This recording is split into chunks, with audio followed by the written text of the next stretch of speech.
I'm a nobody, baby. Light me up, pour me up. I'm gone. Got me seeing genies in a bottle. Liquor got me feeling like a wrestler. Call me Santiago. Everyone listen when I speak. Don't know shit about shit, but I know ball.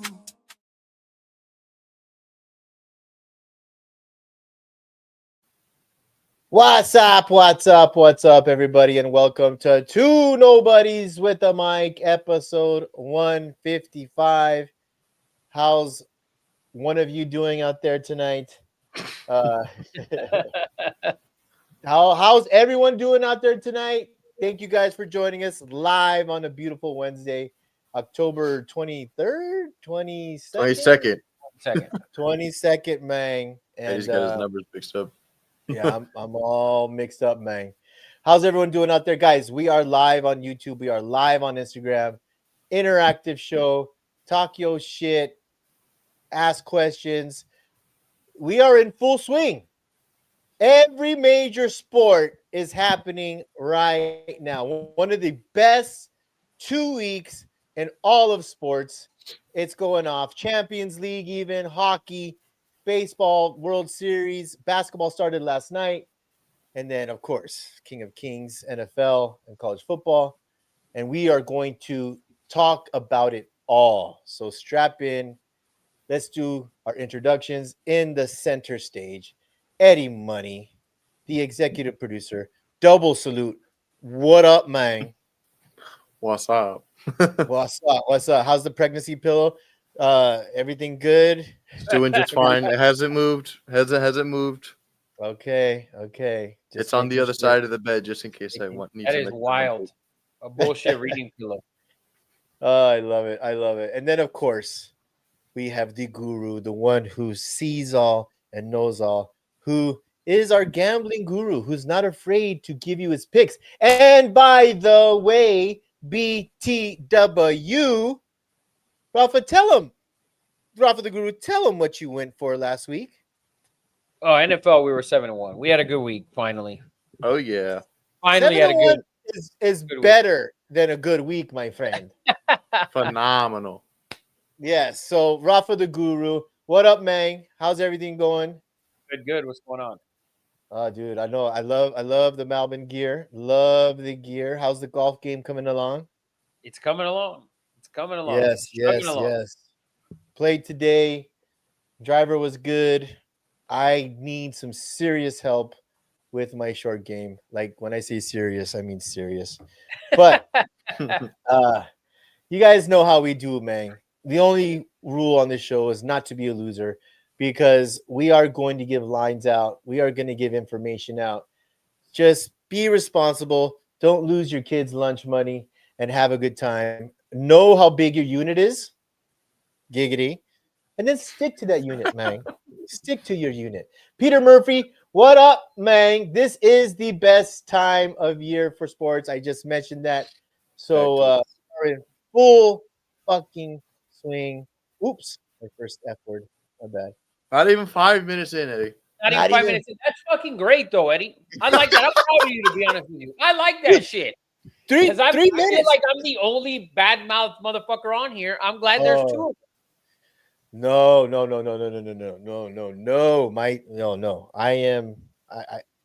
I'm very bad. We talked about this.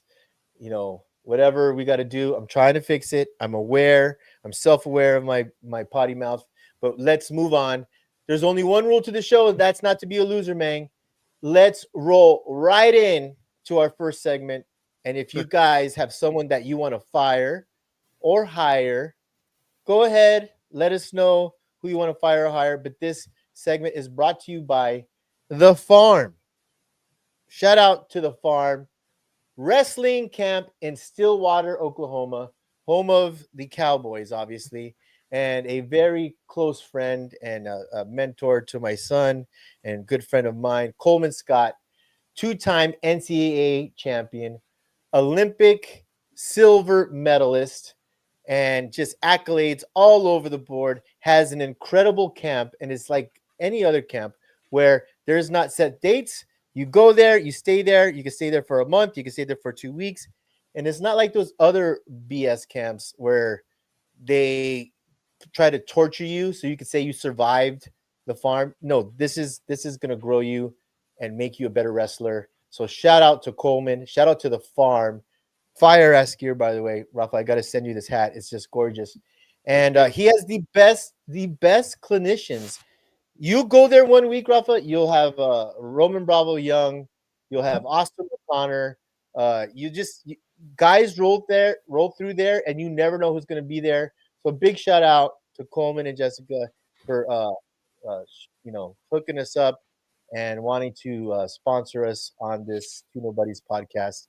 And listen, this is a wrestling show, and I'm going to head out to North Carolina and it's a golf tournament for UNC wrestling. So we'll see how that goes. Probably going to be not very well run. But anyways, that is your fight. Brought to you by the farm, Stillwater, Oklahoma. You want information? Hit us up, and I'll get you the information later on in the show. Anyone want to start off with your fire? Brought to you by the farm. B-Tap just said he just said Money in the Bank when you guys were talking about how he went 7-1 in blue chips. Money Bank. I know B-Tap. I know he played in B-Tap's in Vegas. I hope you made some big money, B-Tap. Oh, there he is. There's dude. There he is. There's dude. He says, I have exclusive info on the Lions and Jameson Williams that explains his performance since being drafted, in the first round. It turns out the Lions drafted Williams because his father killed multiple Ford family members, and because Jameson Payne Goff's wife, daughter, sister, was in grandma's, they drafted to embarrass. Oh my god! How long did you work on that, dude, McBoom? How long did you work on that? Oh, has nothing to do with Peter Murphy. Is Jameson Williams is he a bust? I mean, he was damaged goods coming in, was he not? I don't know. Well, was he a first end of the first round? To be honest with you, the thing is, there's too many weapons on that team, so it's like for him to he won't outshine any of those other guys. So he's just a complimentary piece. Yeah, he does his job well on that team. Yeah, whatever the fuck his job is, he does it good enough. He gets like one explosive play every other game.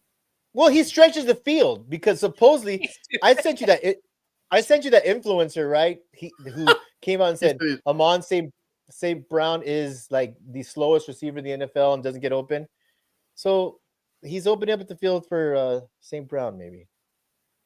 What are they talking shit about? He said he is 2 steps behind Jamarcus Russell and 1 step behind Ryan Leaf. That's very bust-like. No. He's nowhere near Jamarcus Russell. Nobody. Too many weapons. Brock Wright got a catch. Khalif Raymond had a catch. Some guy named a fucking Tesla had a catch. Yeah. And the Tesla kid. Everyone loves him. Says he's really good. What's Zach have to say? What up, Zach? Peter Murphy first. He said, firing the Giants' fourth quarter performance that killed. That's one of my firing. That was one of my firings. The Giants' fourth quarter was just god awful to allow 33 points, and it's just brutal. And that when they were up 10, that Jackson Dart interception was one of the worst. Yeah, it was just so bad, so bad. I mean, up 19, right? Up 19 in the fourth quarter. They were up 19. Yeah, and they were. Yeah, they're up 19. 19-0, and it's not like you didn't score points. Would you say that's a collapse or a comeback? Is it both? You put that on it's a collapse. It's a collapse. You get the PI, right? You get the PI, and you get the pass interference. You get the ball at the 1. The Broncos they're out of timeouts, right? Like, why not sit on the ball there? I know you need a touchdown. You should get it, but I think you could have you run one play, just run a real short sneak. Keep it in at the same distance, and then run the clock down a little bit. Oh yeah, dude McBoob's fantasy team is not doing very well. It sucks. Listen, you still gotta feel at least positive about the Giants' direction and the team. I know you had a. Well, it was a collapse, Rafa. But I mean, Scatterboo, and you found a quarterback. Your defense, which is supposed to be the strength of your team, allowed 33 fucking points in the third quarter. I mean, there was turnovers. They also allowed in 0 the fourth points quarter, in but the they had a lot of short field, and so there were mistakes Yeah. made by the offense, play calling. Yes. It was just there was a lot of shit going on there that is to me more of a collapse on the Giants, because even then when you got the ball after you went down and you get the PI and then you scored right away and the defense couldn't hold, but the defense was out there. Felt like most of that fourth quarter. Yeah, and now Bronco fans again think they're the best team in the AFC. They're not. So Zach and undercover Bronco fans saying, going to keep hiring the Broncos. They always find a way. Zach's just doing that because he hates the Chiefs and Yes. he doesn't want to give any credit to the Chiefs. That's the only reason that he's doing that.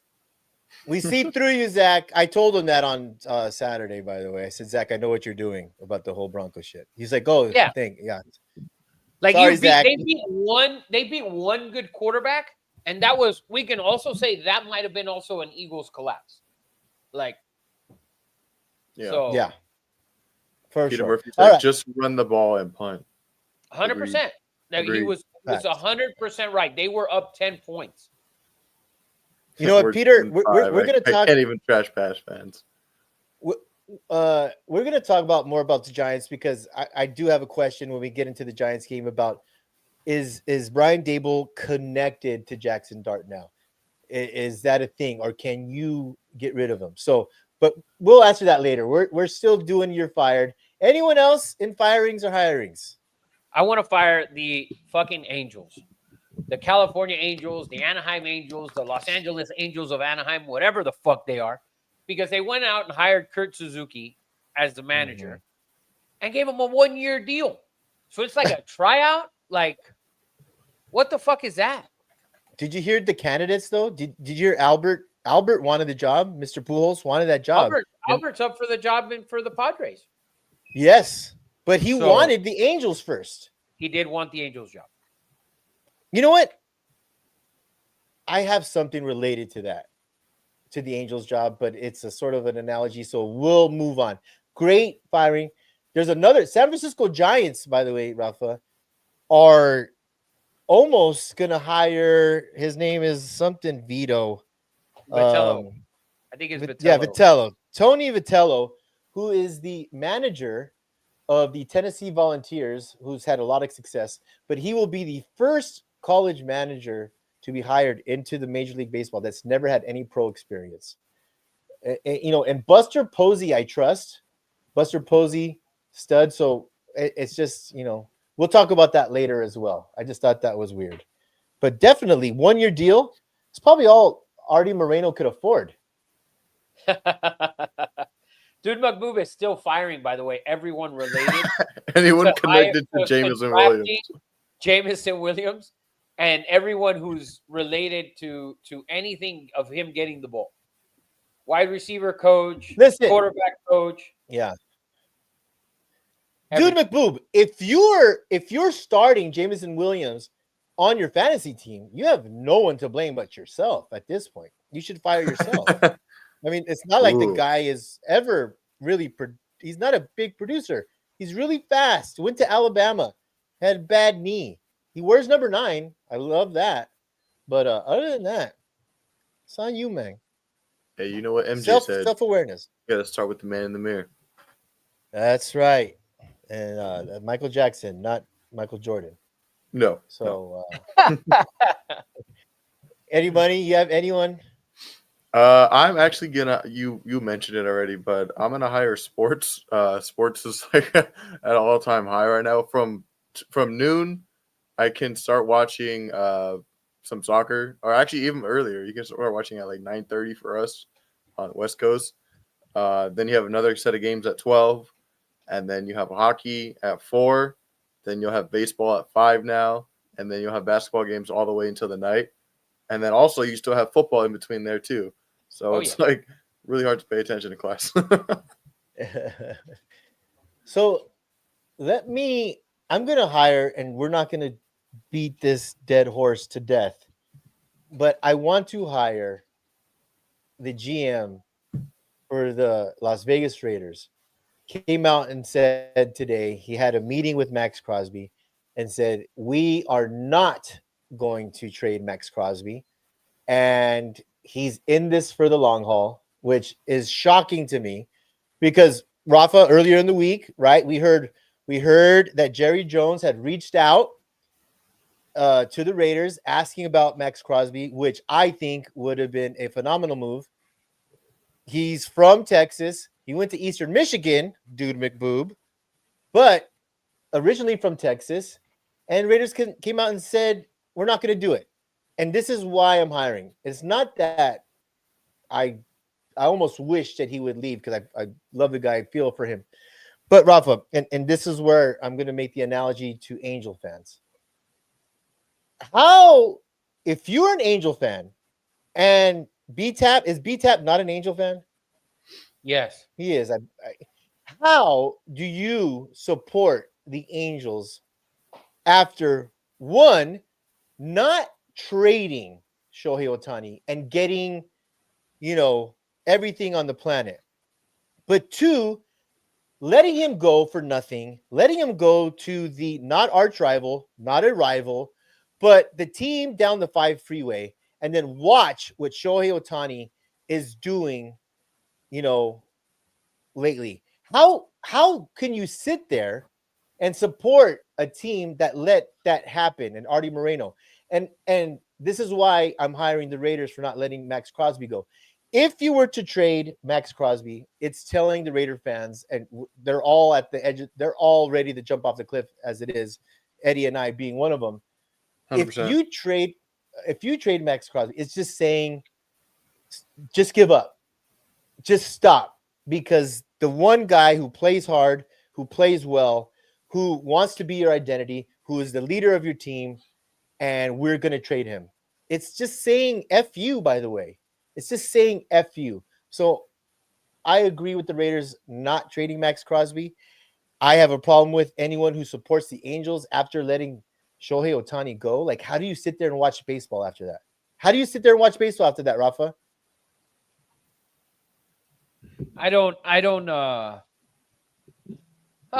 It's the Angels, man. They're irrelevant, Eddie. It's like you had the guy. The thing is, you had the guy, and he was winning MVP, and he was winning the Cy Young, and you still didn't make the fucking playoffs. So why pay him a shit ton of money if he didn't produce any victories, any postseason appearances? I mean, listen, he did all he could. It's just you had nothing else. Yeah. So it's like, what's the point? Agreed. Hey, dude McBoob, can I agree with you on the upside down hat thing? Okay. I 100% agree with you. I have two hats. I'm going to put on the other one because I agree. The upside down shit, not a fan of. Why is it cool? If it was one of 1,000 that they like, if it was a mistake, but I'm going to put on this other farm hat and agree with you, dude McBoob, 100%.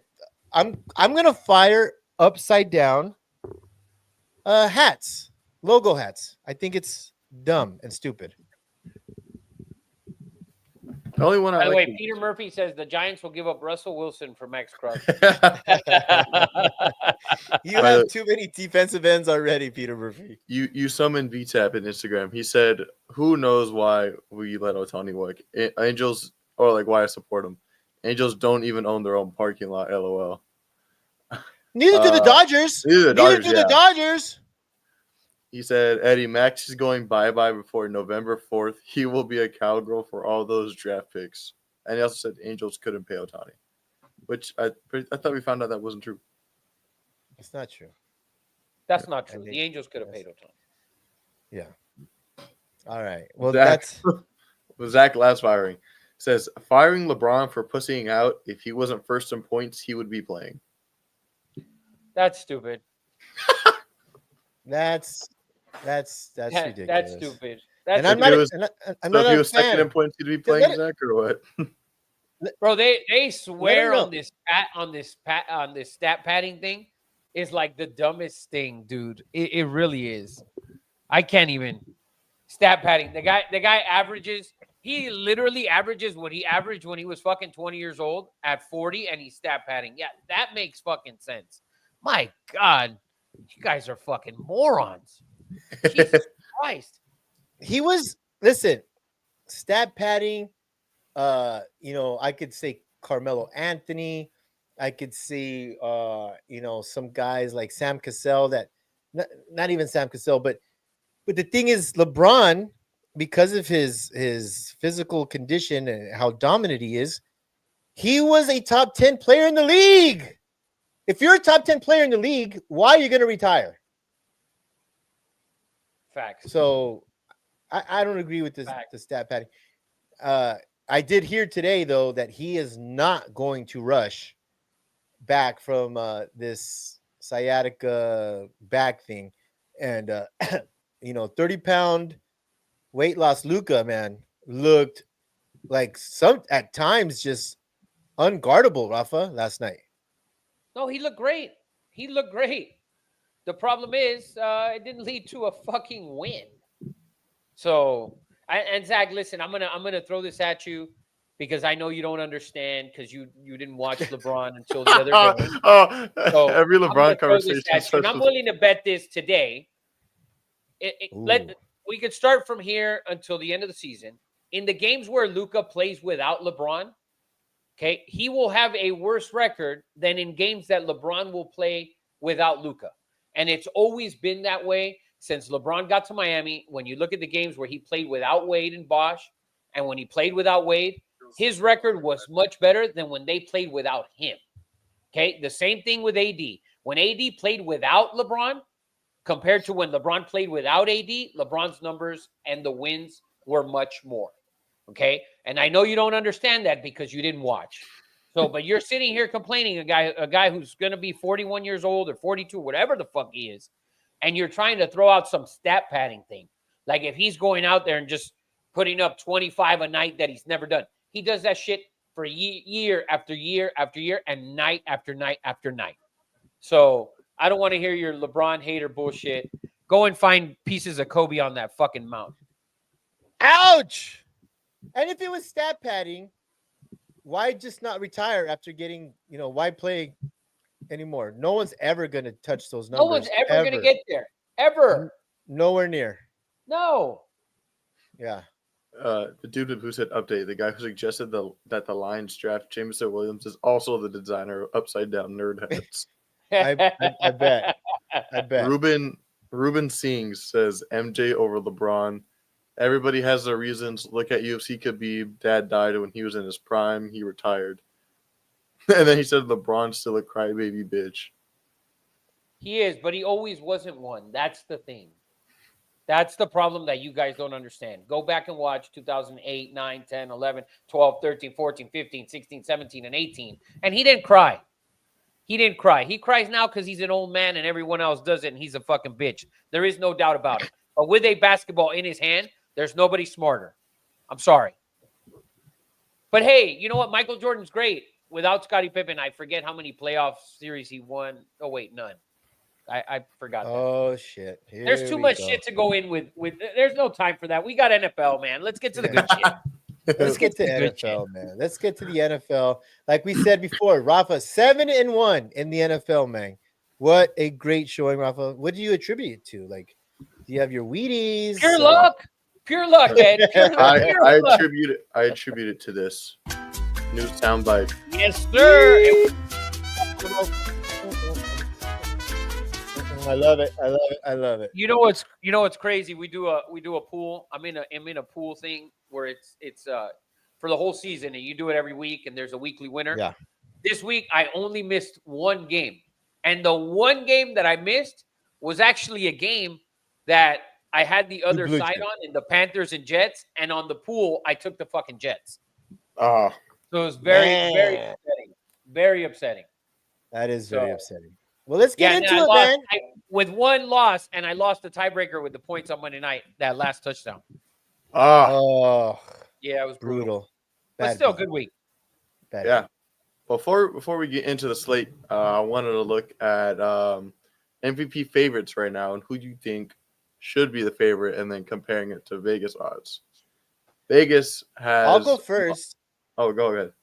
I know what Eddie's going to throw out there, and it's going to be ridiculous. Daniel fucking Jones or Dak Prescott. And then third, Patty Mahomes.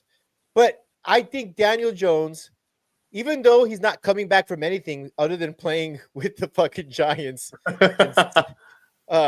he should still win comeback player of the fucking year. But to be real, I think it's fucking Dak Prescott.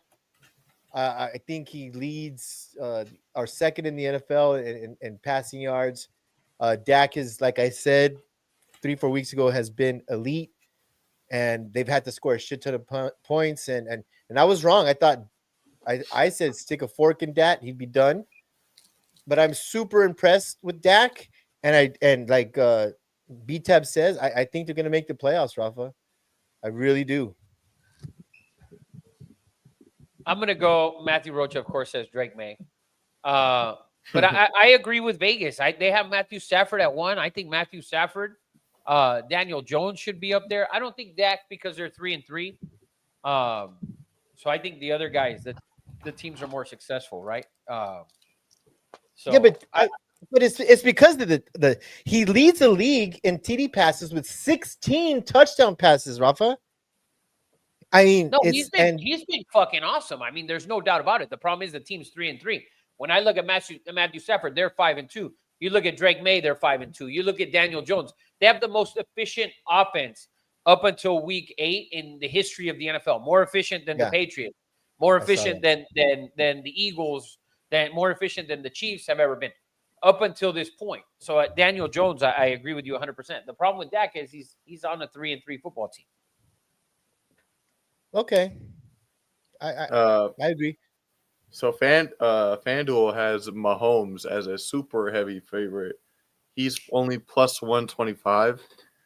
In second place, you have Josh Allen at plus 350. Third place, Drake May at plus 700. Baker Mayfield at plus 900. Then you have Matt Stafford plus 1,200. Jared Goff plus 1,800. And tied, you have Dak Prescott and Daniel Jones for plus 2,200. That's whack. That's fucking whack. If you look, you'd have great value. Mm-hmm. On Daniel Jones. Yeah, it's you have value in Daniel Jones. You have value in Dak. Dak has a tough game this week. They're going into Denver, right? And I mean, Denver's defense is supposed to be good. I mean, I don't know what the fuck they were doing last week, right? Fraudulent. Fraudulent. Wow, that's Zach and Michael Brown's Broncos. Yeah. Yes. Watch out with that. Michael Brown said, more efficient than you thinking about Aaron Judge, Rafa. Aaron Judge is a monster, and you're not going to sit here on this fucking show and fucking downgrade his greatness at all. He's great. He's great. So let's move on. Raider fans the podcast. What do you This is have? not even a Raider podcast. We're just fans of a bad organization who talk about football. What do you have as a terrible organization, Mike? Eddie Money? Who's your MVP? I have Baker Mayfield and Daniel Jones because the Bucs are so injured and he's still leading that team. They did lose Monday night, I think, or Sunday night. They lost on primetime, but Baker, I think, is single-handedly carrying that team. Agree. You and I both. Running backs down. Yeah. Peter Murphy said, I wanted the Giants to put the Broncos to bed, but they fucked it up. Agreed. And B-Tap said, you know why they lost? It's because B-Tap had Giants money line. There you go. Live bet? We had it. That explains it all. It does. Much. But what we got, guys? Heading into NFL Week 8, Thursday Night Football, we got a good game start off for the week. We got the Vikings heading into LA to play the Chargers. Chargers favored by 3.5, over under 44.5. I think JJ McCarthy is healthy, but the Vikings are starting Carson Wentz, and I think the Chargers get Joe Alt. Yes. This is my first blue chip of the week. Yes, Joe Alt. Well, let me before you get into that, Rafa, I should have fired the San Diego Superchargers for those god awful Savannah Banana fucking uniforms. Those were you have such Agreed. great choices as a Charger fan, but that's not a combination that should ever come back. So now you could go ahead. I just had to fire those fucking uniforms. They were horrible. Great, Agreed, great, Eddie. great fucking They look Peter like Murphy bananas. comment. Look at that comment. Fucking Jinx. Fucking Jinx. Who's that beat that guy? I'm gonna bring him to the beach, take him out on the boat. Maybe. Sleep with the fishes, man. Big puss style, Sopranos. Hit him with the fishies, baby. Mhm. I'm gonna go with the Minnesota Vikings plus 3.5 here on Thursday night. Damn, do it. That's a crazy take. Dude, the Chargers look so bad on Sunday. They're just not efficient enough on offense. And their fans are fucking annoying. You know, there's a Charger fan here in my house watching the game. After a round of golf, this guy started crying, wanted to go. I'm just gonna go home. Based on that fact alone, Vikings plus 3.5. Fucking Vikings defense. Let's fucking roll. Start this week off with a fucking early dub on Thursday night. Vikings plus 3.5 should be an easy fucking winner. Vikings might win that game outright.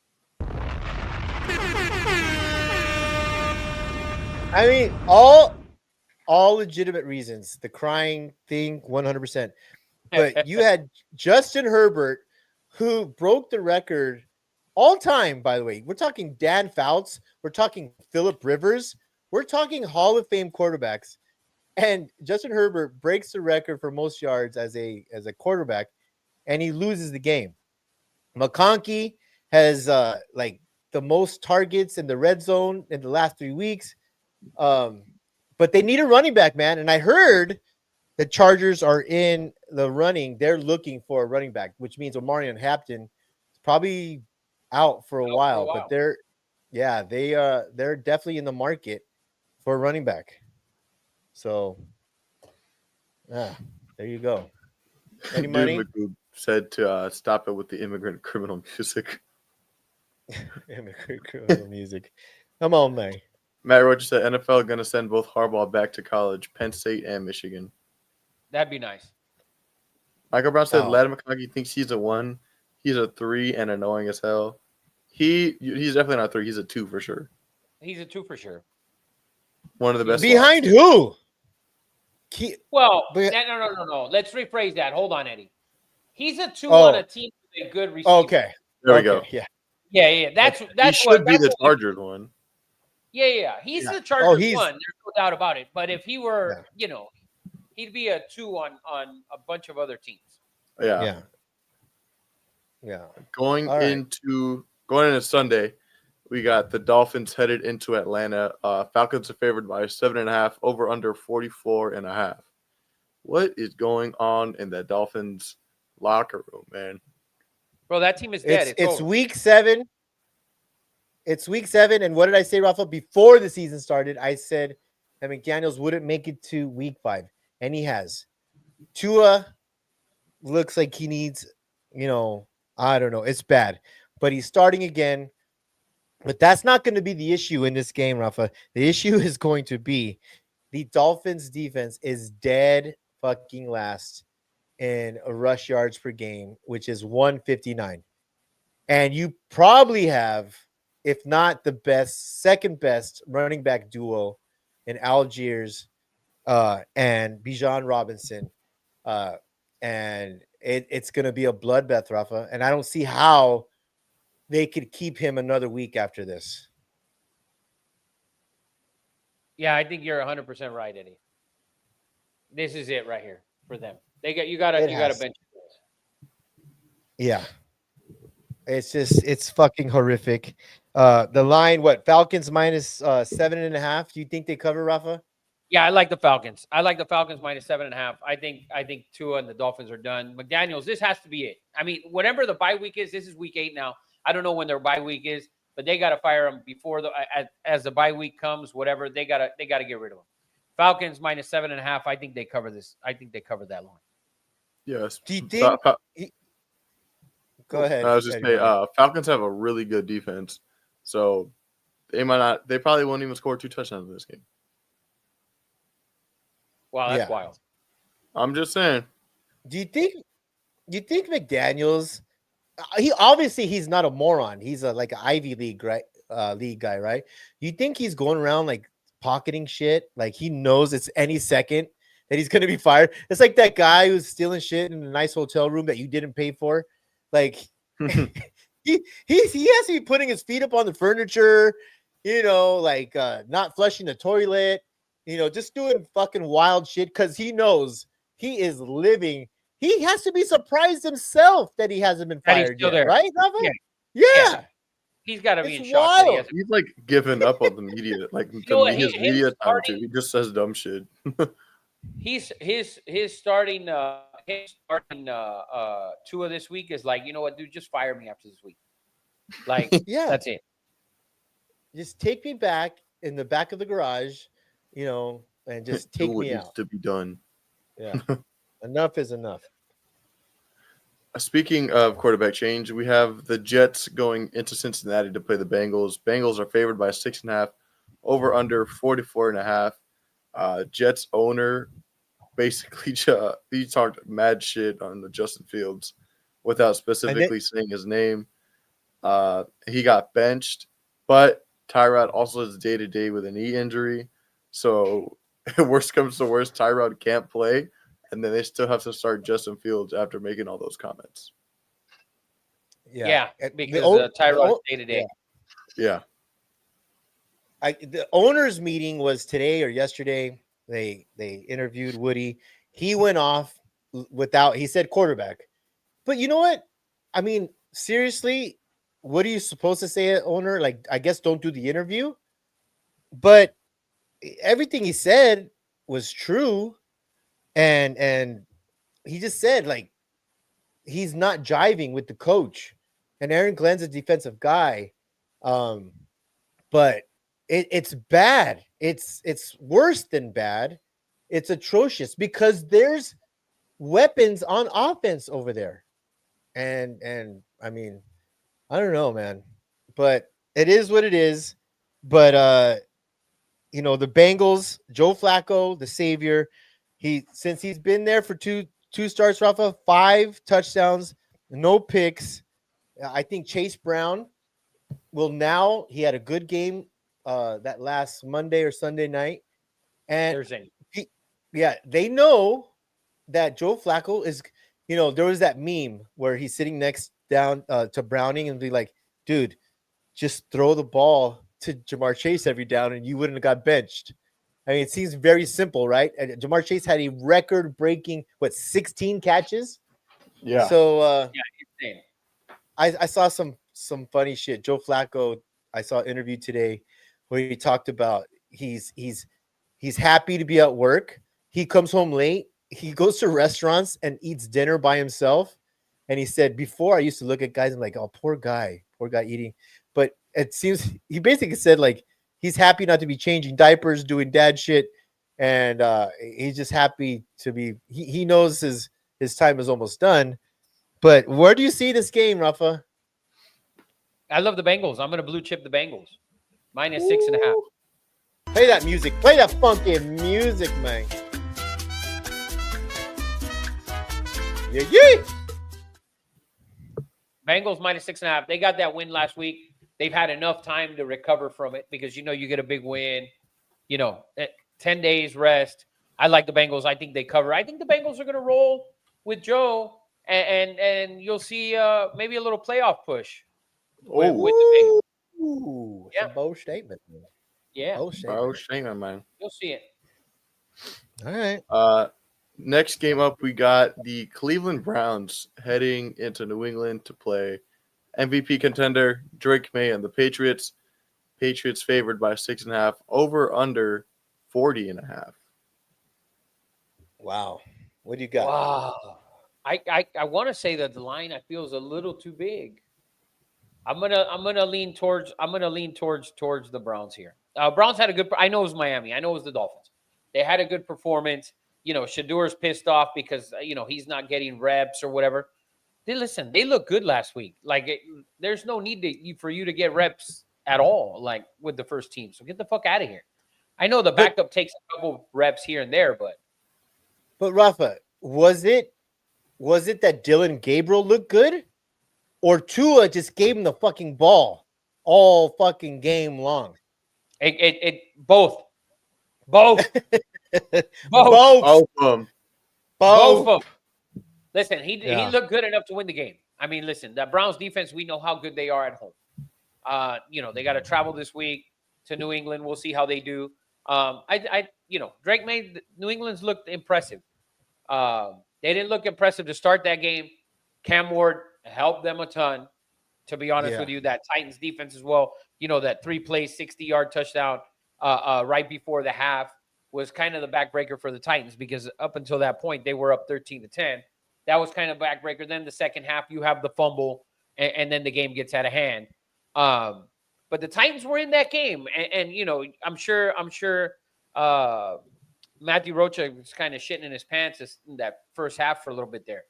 So they weren't all that impressive, to be honest with you, when you look at the entire when you look at the entire game. But saying all that, I think the Browns keep it close. I may be wrong, but I could be right. It's so hard, right, to judge. NFL is a total week-to-week thing. That's why people gamble wrong, because they look at what happened last week and think it's going to happen this week. That's not how the NFL works. You know that, Rafa, better than anybody. Nope.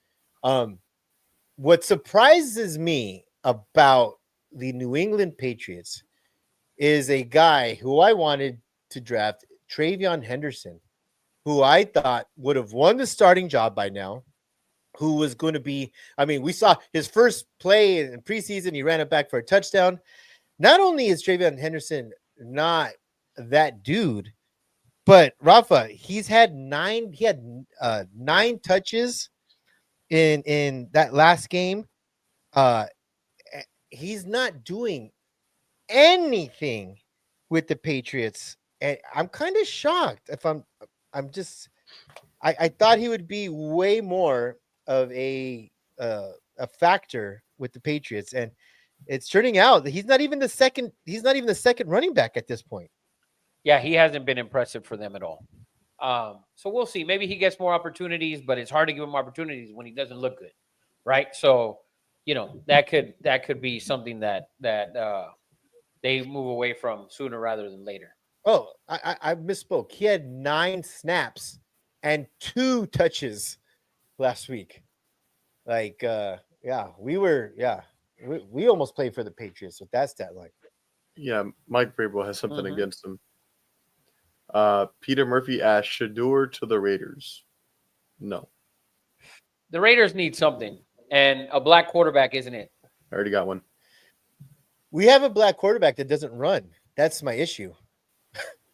Doesn't throw the ball either. Yeah, that's but we won't give the Raiders. What does Peter Murphy say about Flacco? He said, Flacco. He said Flacco was night and day just moving across Ohio. Dude, just doing his thing, man. Doing his thing. Looks good. Michael Brown asked, what about Haslam's kids wearing Sanders jerseys? Shador's he's like the culture. He's part of the culture, and the kids. He's a TikTok star.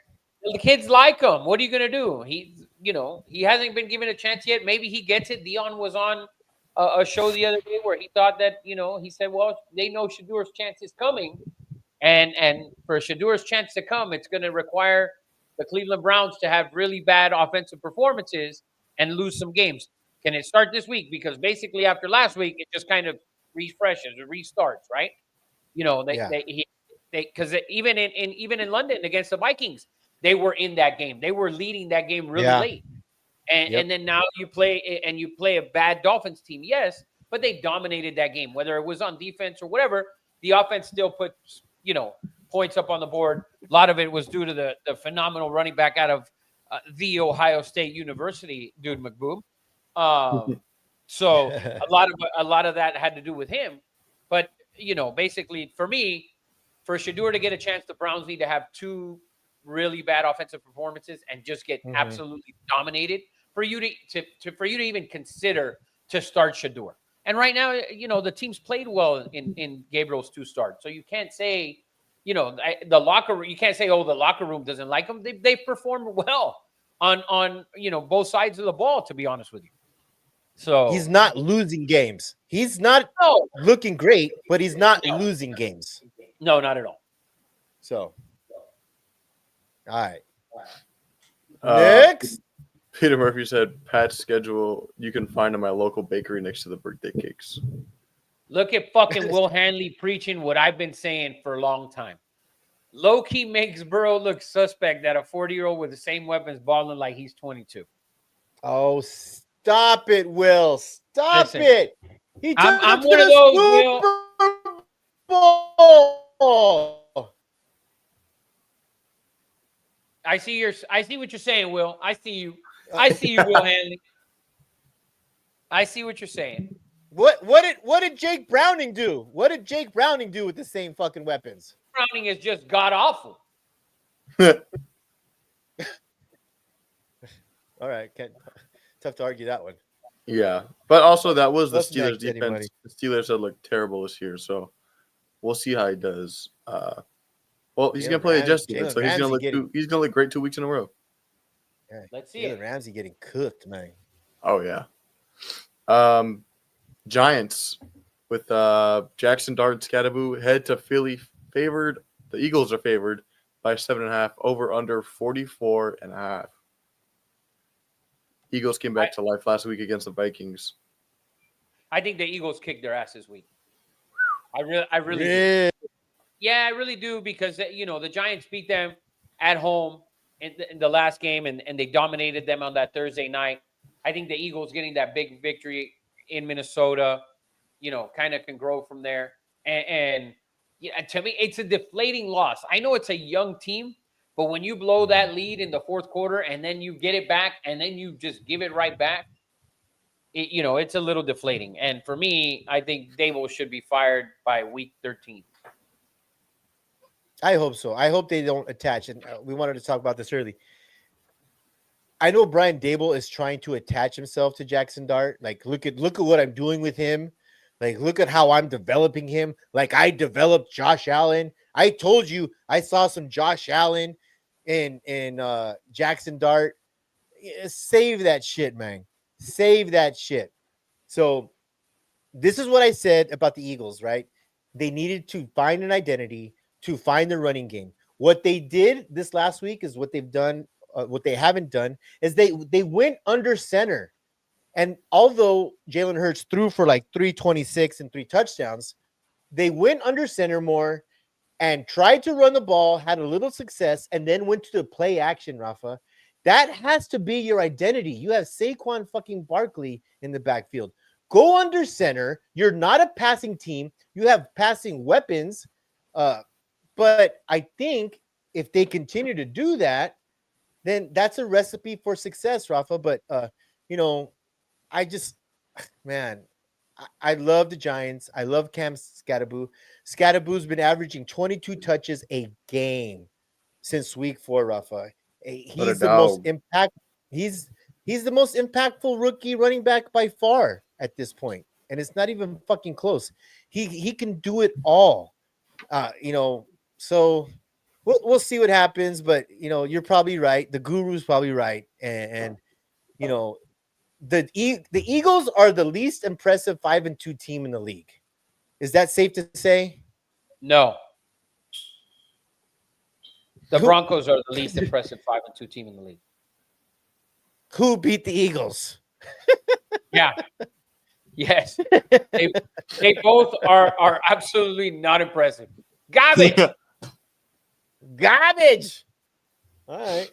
You were talking about the Eagles and Dude and Boo goes, interesting stat. Saquon Barkley hasn't been the leading rusher in a game for the past 4 weeks. He's been outrushed by an opponent's running back in 4 straight games. How do I know? I had about 14 parlays ruined by that lame ass.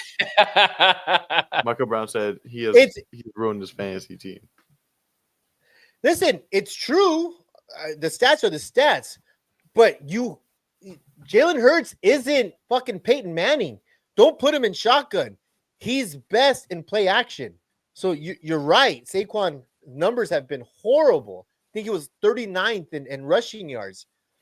But we know he could fucking run the ball. We know he's talented. He's not injured. He led the league in fucking rushing yards. He almost broke the record. But you have to have an identity, and your identity is running the ball and go play action out of that. So that's what I have to say. Well, Henley said Scatterville will be lucky if he has 23 brain cells left with how much he lowers the boom. Well, he's made of steel. He takes the maximum amount of contact, which is hilarious. Did you see when he scored the touchdown? The dude was like 3 yards into the end zone and still fucking rammed him. Yeah, dude, that was sick. He's a throwback, man. It's awesome to see, and I hope, yeah. You know what? All these guys talking shit about Saquon. All these guys talking shit about Saquon. Saquon's probably going to run for like 120 on Thursday, on Sunday. I think so, man. I really think so. You got to get back to what you did well. And what you did well is you ran the fucking ball.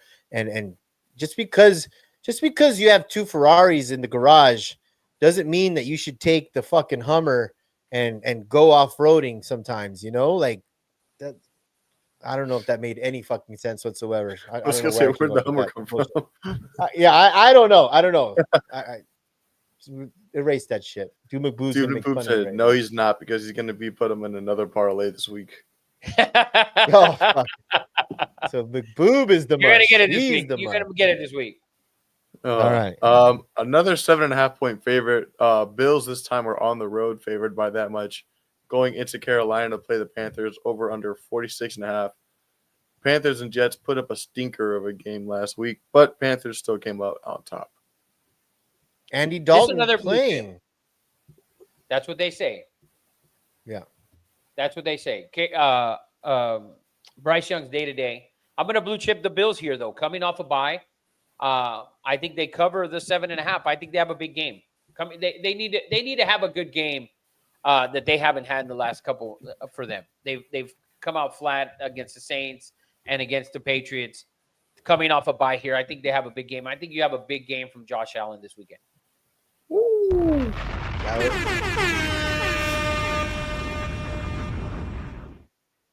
I would agree with that. Rico Dowdle, had 2 or 3 good games, but Chuba Hubbard is now healthy. Chuba Hubbard got, I think, 1 more snap.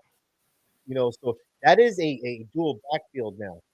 So and we all love Andy Dalton, right? The Red Rifle out of TCU, but I don't think that's their best option. And, I hope Bryce Young gets back to get well soon, Bryce. Go cat high.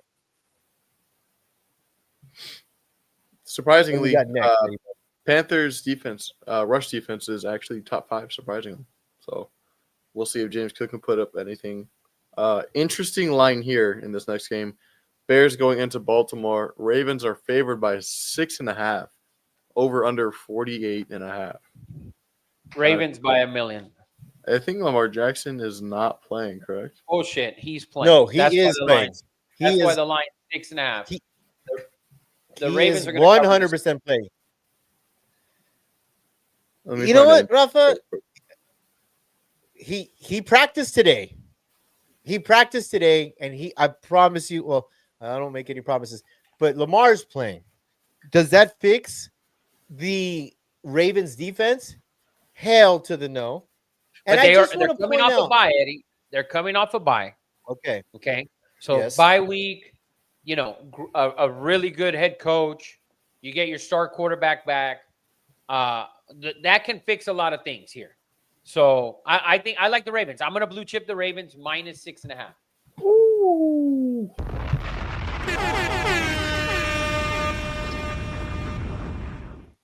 There's a lot of 6.5, 7.5 lines this week. Yeah. Can I just say this? And Eddie Money, we have a bottle on the line here. I just want to put it out there. Okay. that a certain running back from the Bears, who I Go called a Bears. monster, Mr. Swift, has averaged in the last 2 weeks 7 yards a carry. Okay. He has the second most explosive running plays right next to Jonathan Taylor. Okay. Just like Dude McBooth said that Saquon Barkley isn't doing this and doing that, it doesn't mean that he's not a good running back. Swift is, I'm telling you, he's catching his stride. He's right there.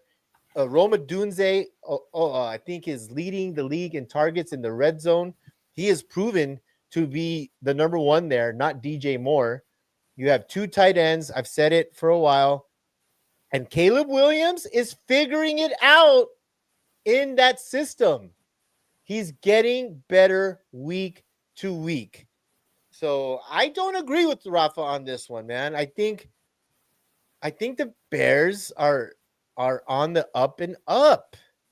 Let's put a bottle of wine on it. Yes. Let's put a bottle of wine on it. $100 Yes. max. Do I get the points? Yeah, I'll give you 6.5. All right, we're on. We are Okay. on. Shake, shake, shake. Let's go on to the next Caleb one. Williams. I think I might just mush Caleb Williams. Oh, you did. Caleb Williams gonna have 5 picks. Yeah. By the way, Dude McBoob is playing the team that's starting Lamar this week, so he's going to throw for 3 touchdowns and run for 2. Yeah. You know what? See, That's what I'm doing for my picks. Just wait for Dude McBoob's playing. I mean, hamstrings linger. Once you have one, they just don't go away. Not in football season. So Never. on to the next. Last game of the morning slate, we got the 49ers heading into Houston. Texans favored by 1.5, over under 41.5. Texans more than likely will be without Nico Collins as well. He was diagnosed with a concussion today and also partial hamstring injury. So interesting line to see Texans favored even by 1. They're at home. Give me the Niners. Yeah. We're blue chipping the Niners. I fucking hate the Texans, dude. They're so fucking hateable. Yeah, So and fucking without that Michigan Wolverine, Nico Collins, I feel like they have zero shot. And more than Nico Collins not playing, you know what's been missing from CJ Stroud's life is Joe Mixon. They don't have that threat of a running game at this point. You know, they need a running back as bad as anybody. And I don't know how long Joe Mixon's out. I don't know if it's all year, but you know, it's obvious that they are they rely on the pass way too much. And because of that, you know, I agree with Rafa and the 49ers. But my question to you, Rafa, is this. Okay. Does Robert Saleh deserve another head coaching job? Because listen, he went to the Jets. Well, come on, Rafa. He went to the Jets where players go to die, quarterbacks go to die. Pete Carroll died there. I mean, everyone. It's like you go there and you get ostracized and suck forever. Robert Saleh, what he's done with a JV defense, you got to give him some credit. Maybe he can be a head coach in the league. He just went to the New York Jets. No, because no. I got one guy for you, Steve Spagnuolo. Okay, the guy can coach defense, but he can't coach a football team. Josh McDaniels, he can coach offense. He cannot coach a football team. Pete Carroll was awful with the Jets. He went to the USC Trojans. He was phenomenal. Went to the Seattle Seahawks. He was great. Okay, that's Pete Carroll. Not everyone's Pete Carroll. Steve Spagnuolo falls in the category of Josh McDaniels, Charlie Weiss, Romeo Crennel, and Robert Saleh is in that same group. Aaron Glenn will soon be in that same group. Raheem Morris should be in that group. Okay. All of those guys for me are not NFL head coaches. Raheem Morris has a hell of a defense. They've done everything possible to build that team for him to succeed. Yeah. He's 3-3. Okay. With a team that could easily and should easily be 5-2 or 5-1. I'm sorry. And he's 3-3. So, to me, those guys are career coordinators. It's just what it is. Look how good Spags has been with the Chiefs defense. They've been phenomenal since he's been there. They've been really good. Nagy, another guy.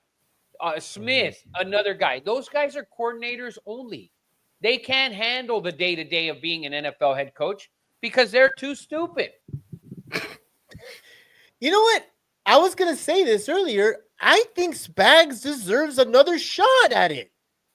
I feel like Spags, you should get another shot. He should get another shot. And maybe he's holding out because maybe he understands that Andy Reid is done in a year or two. That could be the case there. But Peter Murphy, Bucks coach, Todd Bowles. I wasn't a fan of Bowles. He's grown on me. He's done a great job. To be honest with you, I was the same way with Bowles. I thought the same thing. But McDaniel's solid. Like, I just can't, after 1 year of coaching the defense, I can't just give him a fucking job. I just can't give him another job again because I can't unsee what he did with the Jets. Michael Brown said it's easy to play D with Mahomes. Giggity. Oh, yeah. Yeah. Rafa loves to play D with Mahomes. Fool did he. But it's my point is, and Peter Murphy, you should know this, it was the Jets. Look at Sam Darnold. Look at what Sam Darnold is doing now. If you write off someone after you leave the Jets, then I feel like it's a mistake. He just went to the wrong team. And Robert Saleh, by the way, when he was coaching the Jets, they were a top 5 defense. That defense was incredible. They just had horrible quarterback play. And then they got Aaron Rodgers, and he got hurt the first game of the fucking season. I think Saleh and Spags deserve another shot. And I would take both of them to the Las Vegas Raiders. Oh, Eddie, you just got Pete Carroll. You're already throwing him away? No. I would not fire Pete Carroll, for the record. I would not fire him. Michael Brown says, to put it in your terms, Rafa, Mahomes couldn't survive the Jets.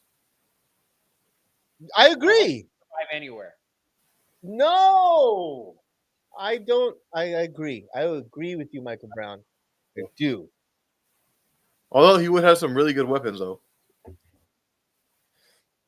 He's proven that he doesn't need great weapons. He needs scheme. He needs, I don't want to go. You'll clip this, and Chiefs fans will come after me forever. I'm gonna stop right there. We don't need to do it. But headed into the afternoon games now, we have the Bucks favored by 4.5 going into New Orleans to play the Saints. Over under 46.5. Bucks lost Mike Evans for the season, I believe, and Chris Godwin should also be out, so it's just Emeka back out there. Bucky Irving also still injured. They have their bye next week, so hopefully he'll be back after that. Dude, I tried out for the Buccaneers. I tried out for them today. Did they get back to you yet? No, they didn't call. That's because they said that Mike Allstott isn't around anymore. They don't need to replace Mike Allstott. They don't need a fullback. They don't run a fullback. The Saints are a joke. They really are. And so fuck the Saints. Give me Tampa Bay minus the 4. I'm gonna blue chip Tampa Bay minus 4. Wow. Well, a lot of people are talking trading Alvin Kamara. And I've heard some crazy shit that Alvin Kamara said that if he was to be traded, that he would just retire. Alvin Kamara, and I've heard the Chiefs be attached to him. But Alvin Kamara hasn't had the best year. He's obviously on the downside of his career. But against the Bucs, he has been god awful, Rafa. He's had 80 yards or less from scrimmage, passing and running. in the last 8 games against the Bucks. Todd Bowles has Alvin Kamara's numbers, but do you think Alvin Kamara could maybe help a Chiefs team, or who else is looking for a running back? The Chargers, maybe, or is that too close to Vegas and the temptation is too much? No, I think he said he didn't want to get traded. So he said he didn't want to get traded. He didn't want to leave New Orleans. So at this point, if you trade him and he's going to retire, then you basically not going to get shit. I just feel like that's a bluff. Like, come on, man, you're going to turn down millions of dollars? Alvin Kamara said he doesn't want to get traded. He wants to stay there. Yeah, that's what he said. So yeah, Peter Murphy said. Why would you want to fucking stay there? He stayed there his whole life. Then he's got to move everything. Got to move his kids. Got to redo life. It's not just the team, Eddie. Right. Saints quarterback ain't white. He's albino. Albino. Well, he's welcoming red. In before we move on to the next game. Welcoming a special guest to the stage. Eddie, you want to introduce him? Oh, look who we have here. So special guest. The guy calls me today and says, hey, I want to be on the show. For you guys, for you new schoolers, Dude McBoo, Matt Rocha, Michael Brown, Will, this was the original crew. And this guy, Hakatomi Plaza, I like to call him. Congrats, Hakatomi Plaza. Welcome to the two nobodies with the mic. How are you feeling today? Papa. I feel fantastic. Oh, can you guys hear me? That's a lot of balls. Hear you perfectly. Yeah, we can hear you, buddy. Okay, I just want to make sure. Look good, sound good. That's a lot of balls. Wearing that hat today. That's for damn sure. Still faithful. And if you bought that hat, you could take off that sticker if you'd like. Actually, an old hat, which is a funny hat. I already hate it. I just got on the show. All right. Well, what do you have anything to say? You have anything to say to the people that haven't seen you? Any opinions of two nobodies? Michael Brown said, how'd you get Bad Bunny on here? I have a fire ring, actually. Can I fire someone real quick, even though we're like an hour later? Yeah. Right. Go ahead. I have a feeling it might be me. No, why would it be you? Okay. I want to fire the NBA. I feel like watching the NBA right now is like going out with your boys, and it's like the three of you, and your boys get the two hot chicks, and you get the ugly fat best friend. Basketball is so hard to watch right now for me. I feel like it's baseball, day 2. No, it's the second day. No, it doesn't matter. It doesn't matter. Even last year, I couldn't watch it. I feel like baseball and football. For me, it went. It used to go football, basketball, baseball. Now baseball has jumped basketball for me. Or baseball jumped basketball for me by a long shot. And I don't know if that's just me or do you guys feel the way also? No, I baseball do. has made leaps over basketball. By the way, real quick, great observation, Peter Murphy. I like that. Yeah, same There's a boat pregnant. Gay? Jacob, he's saying that my pillow up here is a pregnancy pillow, and that the pillow you have there behind you is also a pregnancy pillow. My squishmallow? Don't hate. So, Rafa, listen, NBA, listen, baseball is the original king of the states. It's stayed true and tried. It is lasted forever. Baseball is great. Basketball was always the third runner-up. They didn't start playing NBA championships live till the late 70s. So what's the difference, Jacob? Like, you just can't say that and just not put out a reasoning. I just feel like the product is not. I feel like baseball is trying to make leaps to progress in the sport. I feel like basketball is the most stagnant sport right now out of all three. What the fuck you want them to add? A 4-pointer? Like, there's make only the game. so much they can is do. the game okay, Rafa? Yes or no? Is the game not as interesting as it used to be.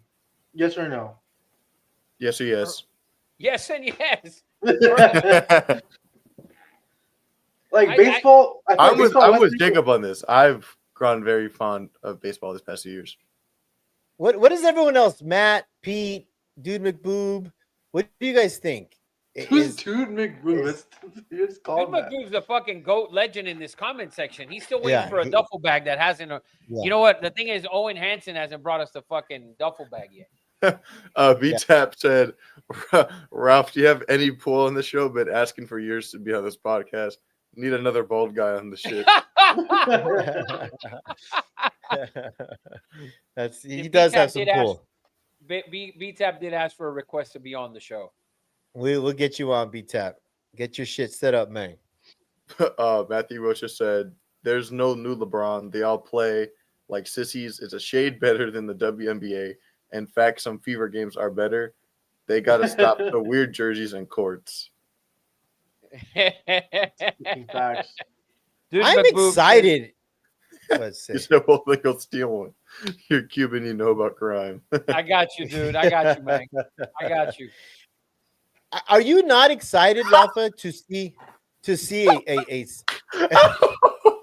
Oh my God. It's half European. It's half European, Peter Murphy. Are you kidding me? Oh my God. Yeah. Have you What not is this seen show?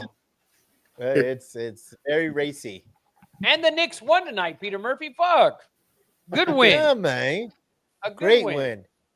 Are you not excited to see a 7'6" Wembayama do shit that he's gonna do shit that we've never seen before? He has skills. He has he could put the ball on the floor, he could shoot the three. And there's rumor that he's 7'7", that he grew 3 fucking inches this summer. I'm excited to see Wembayama play this fucking 3 inches season. is a lot. That's what she said. I promise you, you will not watch a game of the Spurs unless they're playing the Lakers. I'm literally watching right now, right here, Spurs and Mavs. Okay, Rafa, that's you. You would. Rafa can watch every single game. I can watch every single fucking team. I know you would, Rafa, but there's certain people that can only watch certain games if they play the Knicks, the Lakers, the Warriors. Like, if it's Spurs versus Raptors, you're not watching that. I'm sorry. Are you kidding? Brandon Ingram and fucking Stop. Toronto? Come on, man. Stop it. Dude, yeah. the NBA hate is insane. I'm watching the only Joker. The first night, Jacob, fuck. If the First full night. Yeah, I'm watching the Joker if he's on TV. I'm watching the Joker. I'm watching KD. I'm watching the Spider.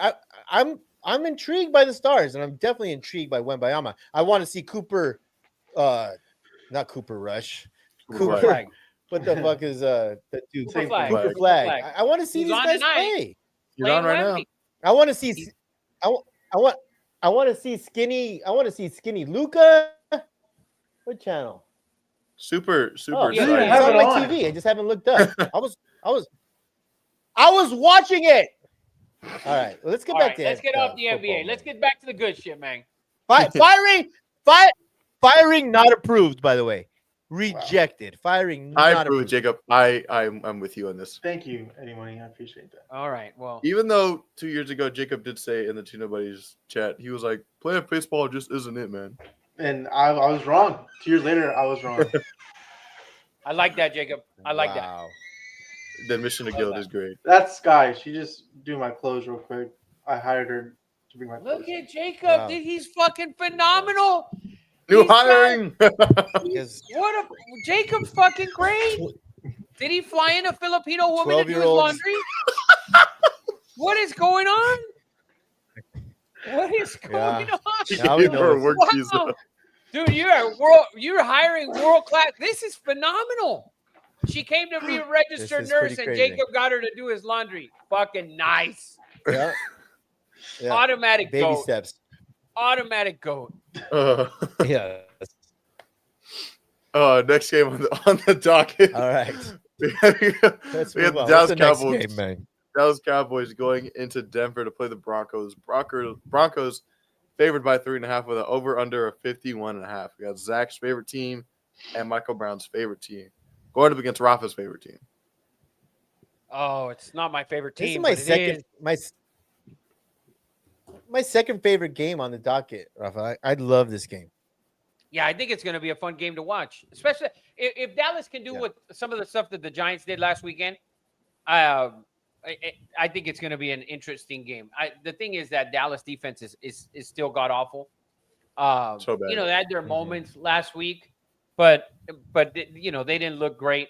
They haven't looked great all year long. They are 3-3 with a tie. I think it's going to be an interesting game. I think it's going to be a fun game to watch, Eddie. I do too. This is Javonte Williams from University of North Carolina. This is his revenge game, man. And right now, Javonte Williams is second in the league in rushing as a running back. I didn't see it coming. I promise you the fucking Denver Broncos didn't see it coming because they released his ass. But right now, Javonte Williams, 111 carries, 592 yards, which is second only to Jonathan Taylor. And this offense with Pickens, you have a good tight end. You have CeeDee Lamb and Dak, who I said earlier is playing at an MVP level, is an elite offense. You have, I mean, no one's talking about Javonte Williams. He's second in the NFL. I mean, the guy has been phenomenal. Sorry to steal your word, Rafa, but I'm excited. I'm excited to see this quality blue chip offense going to this so-called Michael Brown best defense in the NFL. I think I like the Cowboys in this spot. I like the Cowboys as well. And Eddie, the reason why nobody's talking about Javonte Williams, and in reality, when I don't watch a lot of these fucking shows or any of them, to be honest with you. So I don't know if they're talking about the Cowboys offense or not. But because the Colts offense has been so prolific that you don't talk about this Dallas offense. But when you look at this Dallas offense, and like you just mentioned, Pickens, they got CeeDee Lamb back last week, who got a long touchdown. Mm-hmm. Ferguson's been phenomenal. You just said Javonte Williams, second in the league in rushing. They've done, and Dak, you know, like you said, you like him for MVP, and he's up there, you know, he at plus 2,200 right now. I think that's a value pick because if Dallas can continue to win some games and end up in that 10-win mark, Dallas will get and Dak will get a lot of consideration for MVP there. So I love this offense. I'm with you, Eddie. I like the Dallas Cowboys to cover the 3 points this weekend. Yeah, I was shocked, Rafa. I looked up rushing leaders. I wanted to see where he was. And like a jackass, I should have looked it up before I traded him in my fantasy fucking league. I was so mad at that trade. Oh my God. And then Evans got hurt. Yeah, and then Evans got hurt. But that's stupid fantasy. But I looked it up today, and Jonathan Taylor leads by 100 yards, but 20 plus carries. 20 plus carries more than Javonte Williams. And I wanted to punch myself in the face, like, why didn't I look this up? Because no one is talking about Javonte Williams. He's the, you know, CMC. Think about all these great running backs. And he's number 2. So, fire my ass for not looking up stats earlier before I fucking traded him. By the way, Peter Murphy says Dak's going to get hurt in the next 3 games. He's always been a liability. Dak listen, 2 years ago, he finished, second in MVP voting, if I'm not mistaken. Not true. Not true. So it is not true that he's always hurt. He's had a couple seasons where he's been hurt. But this year, I think they look great on that side of the ball. So, I expect them to have a good performance this week. He also said Broncos keep rolling and people will have bad faith in them because the Cowgirls suck balls. B-Tap also said, listen, boys money line for 1,000. I'm not going 0-2 against the Broncos. Listen, JK, I'll tell you what I do like. And Sean Payton has committed himself to the run. J.K. Dobbins has had 80-plus rushing yards in the last 5 or 6 games. I think he understands that Bo Nix is not Peyton Manning or a great. He makes plays out of the pocket. He could throw the ball, but he's not a great passer.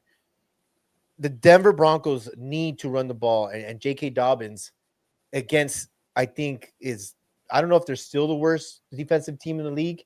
I expect a heavy dose of J.K. Dobbins in this game at home against this horrible Dallas defense. But I love this offense from the Cowboys.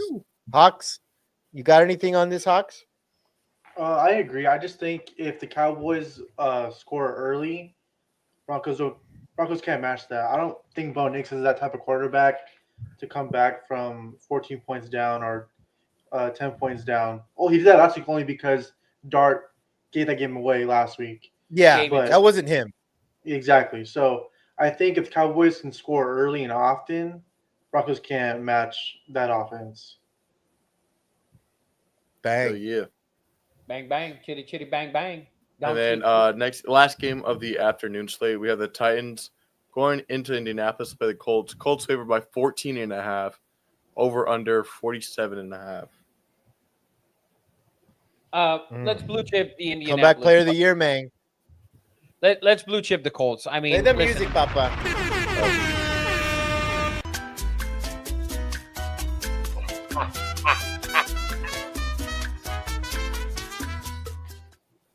I love it.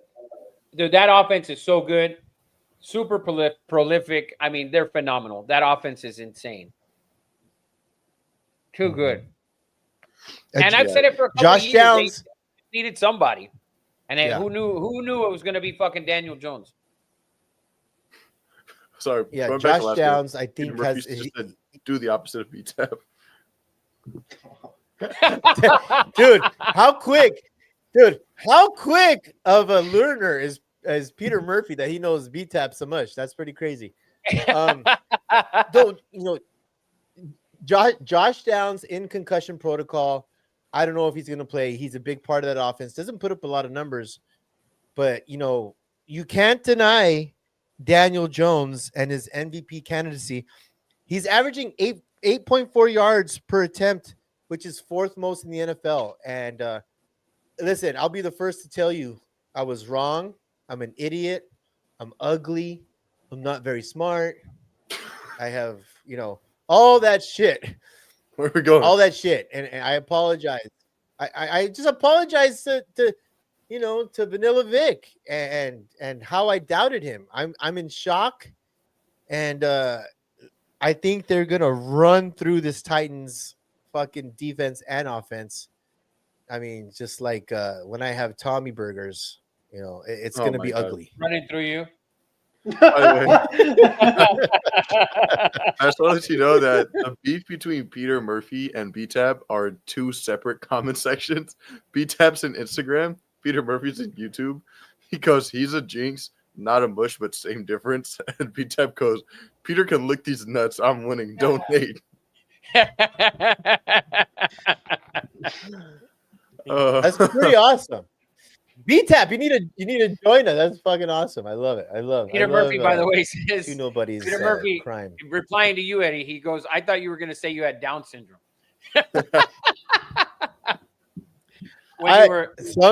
Listen. You were naming all your negatives. Yes. He didn't pass algebra. That's also. I never took algebra. It's a big difference. So therefore, you could never took algebra. Yeah. I feel you. Graduated high school without taking an algebra. How is that possible? Yeah, no one knows to this day. Yeah, nobody knows. Same difference. Nobody. All right. Sunday Night Football. We got the Packers favored by 3.5. Monday night game. Pittsburgh. The Steelers over under 44.5.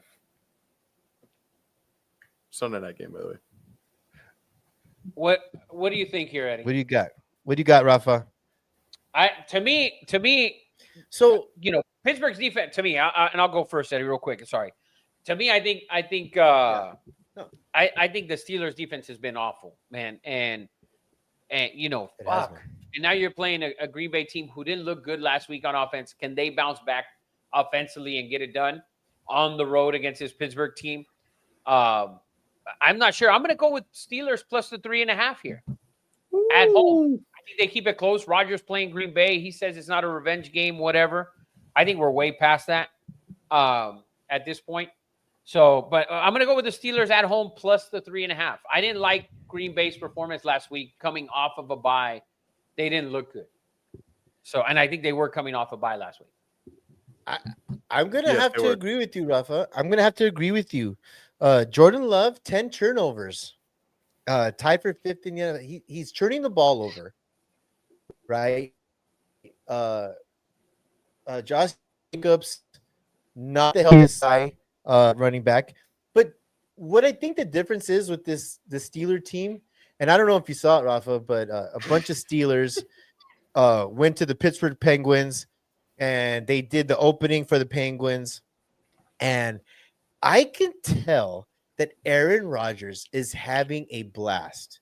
He's having a good time playing football in Pittsburgh.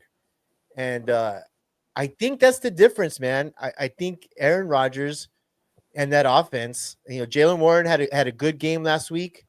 DK Metcalf has been playing well, Freiermuth, the whole deal. But I think it all really revolves around Aaron Rodgers. And I think he's enjoying being in Pittsburgh. For him at 41 or 40, whatever it is, to go to the Pittsburgh Penguins and do that whole thing. And if you see the video, he's having a blast, man. Like, he's having a fucking great time. And when great athletes are enjoying what they're doing, they become scary. And I think Aaron Rodgers still has it in him, man. And this is the first time I've ever fucking picked the Steelers to do shit. But wow. That's my take. And you know what? Can I say this? When I drafted this fucking kid, Matthew Golden, which you said, Rafa, you told me in the group chat, Matthew Golden has been garbage. He was a stud at Texas, and he ain't done shit in Green Bay, man. I'm shocked. Nope. To give you an update on this beef, BTAP has came into YouTube and it goes, "What's up, Peter? It's BTAP. I want all the smoke. Let's light this comment section up." Oh God. Peter There just go, asked, baby. he just said, "Please stop betting on New York teams and we're good." He'll wave the white flag. BTAP said, "Listen and do exactly as I say, and you too will be a winner." Then Peter replies, "A winner in New York is something entirely different. You're a real winner." And then PTAP as was bet the kicks blindfolded tonight and hit. Parlay was golden with the over and +1. I love it. He says your name's Amanda. I don't think women should be able to watch sports. Never mind gamble. Oh. Oh man, I love it. I I'm love not it. attached to the show, by the way. I'm not affiliated with the show. Advantage Peter Murphy. Yes. Yeah. He said, "I won't go to New York if you pay for it." He said, "You couldn't afford to come here." Oh man! All right. Jacob, do you have an opinion on the Steelers Packers? This one's tough for me because Packers are on like a weird slump since like week 2 or like week 3 when they played well week 1, week 2, and then they've been on a weird like downslope since then. But I expect they tied the Cowboys. Yeah, since then basically. So I expect a bounce back week coming up soon, hopefully for them. So hopefully it's this week, but I'm not sure about this. This game's tough. All right.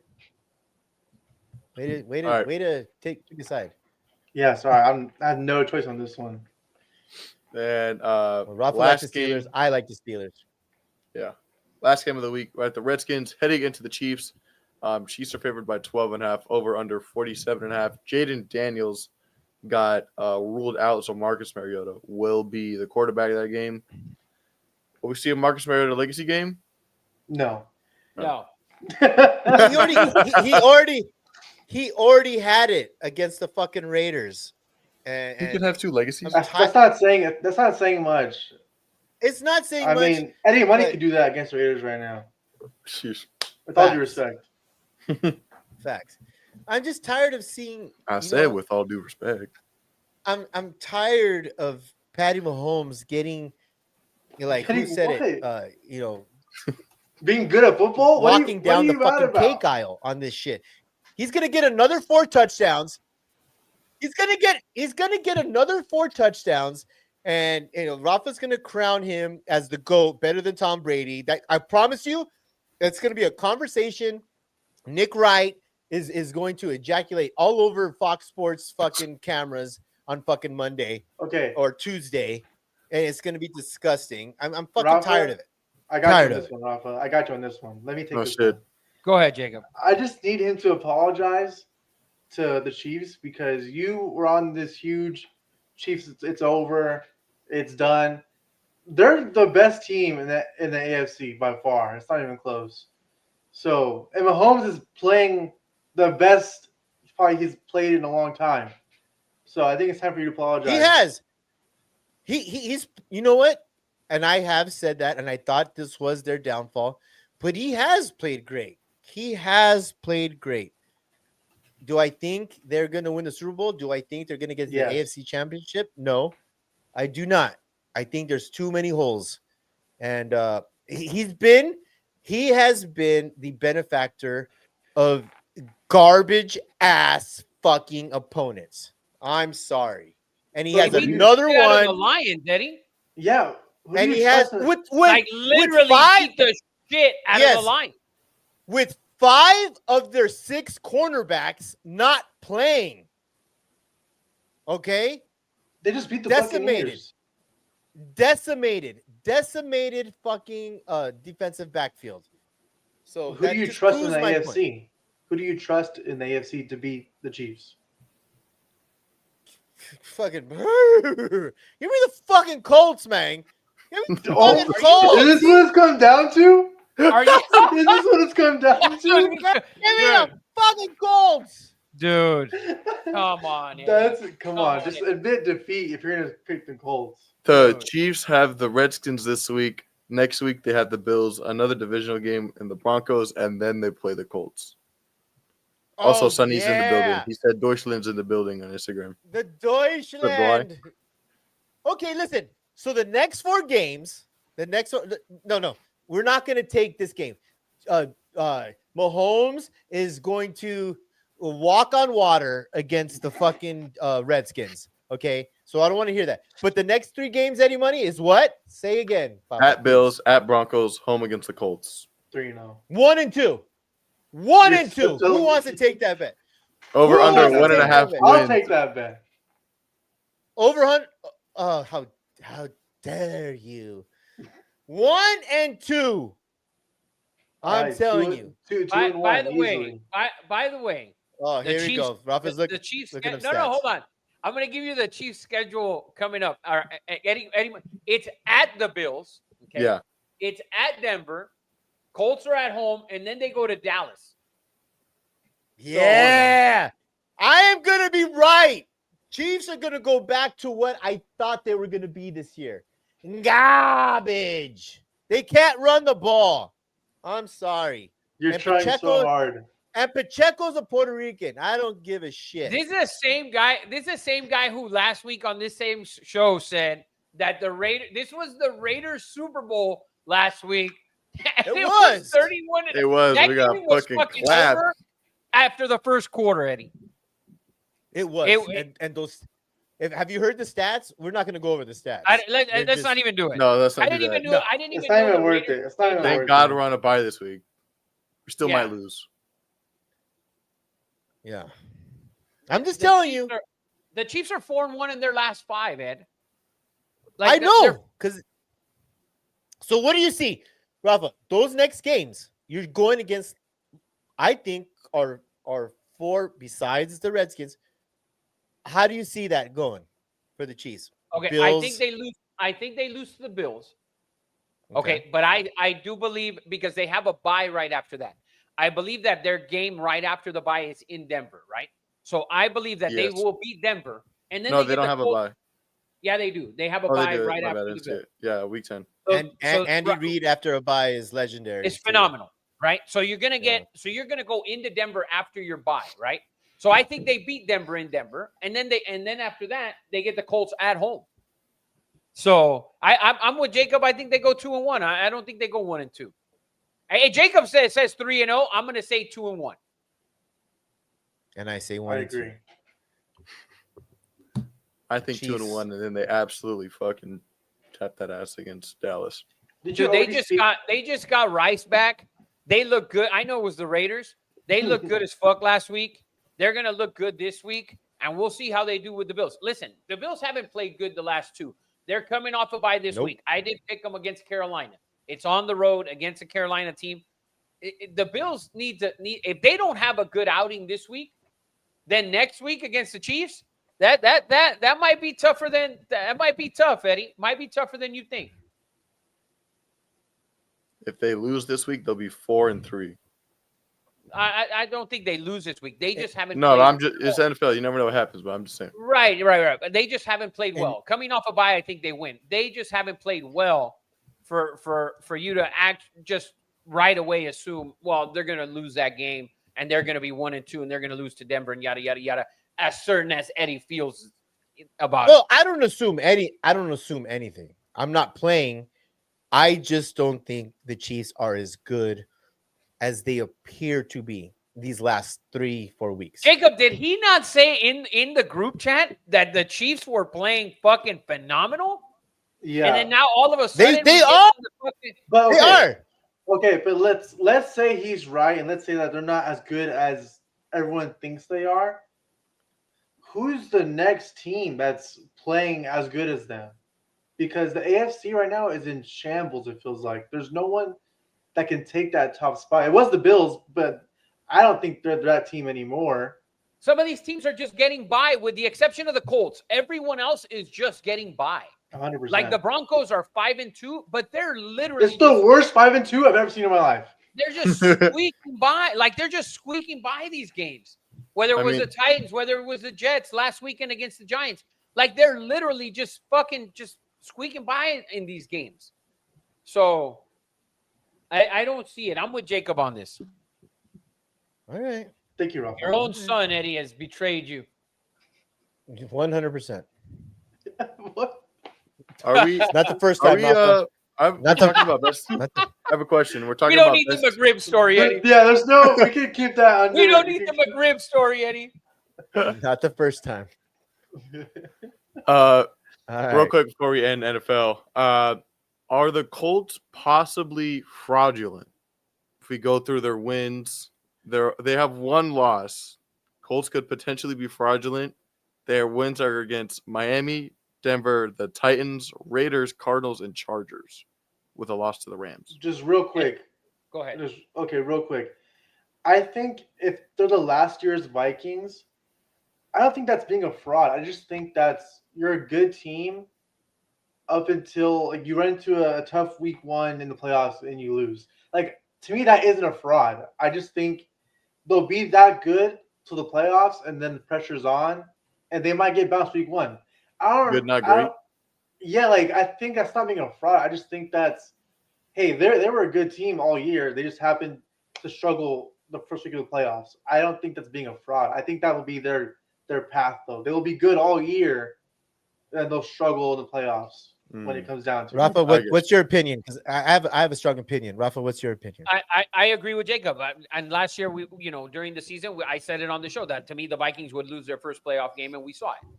And for me, the thing is that the Colts are the most efficient offense we've seen since the 2007 Patriots. That's the difference.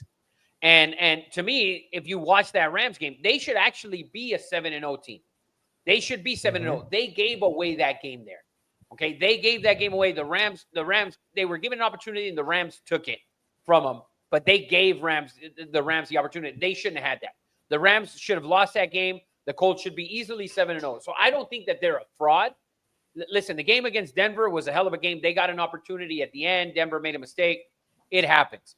But their offense is potent. That's the thing, which it doesn't. The offense last year wasn't potent. They had a very good defense, a great defense, but they didn't have a potent offense. This offense is potent. They put up numbers. They can run the ball. They're able to pass the ball. They have and I think the offensive rookie of the year in Tyler Warren. To me, they look phenomenal all the way around. So to me, I don't think they're frauds. It's just when you get to the playoffs, am I trusting Daniel Jones against a Patrick Mahomes, a Josh Allen? Josh Allen. Am I trusting him against those? What if the Ravens make a run and you got to play Lamar? Like that's the thing. But I don't think they're a fraud right now. Yeah, I like their coach. Their coach was the offensive coordinator for the Eagles when the Eagles offense was humming. They have, I think, the best center 2-guard combo in the league. They have the number one. You're never a fraud when you could run the ball in the NFL. You are never a fraud when you could run the ball in the NFL. And that's why I think they know their identity. Daniel Jones is, like Rafa said, efficient and doesn't have to win games. He just has to run the offense and do what the offense tells him to do. And that defense has always been good. And that's why I think, they just got someone that, Jonathan Taylor was a dog 2 years ago. Best running back in the league probably 2-3 years ago. Just had some injury issues. When you can run the ball in the NFL, man, and you can play defense, that's a recipe for championships. And that's why I believe they're not a fraud. And that's why I don't like the Chiefs, because they cannot run the ball. They never can run the ball, Eddie. Chiefs haven't been able to run the ball. Bullshit. 3 years.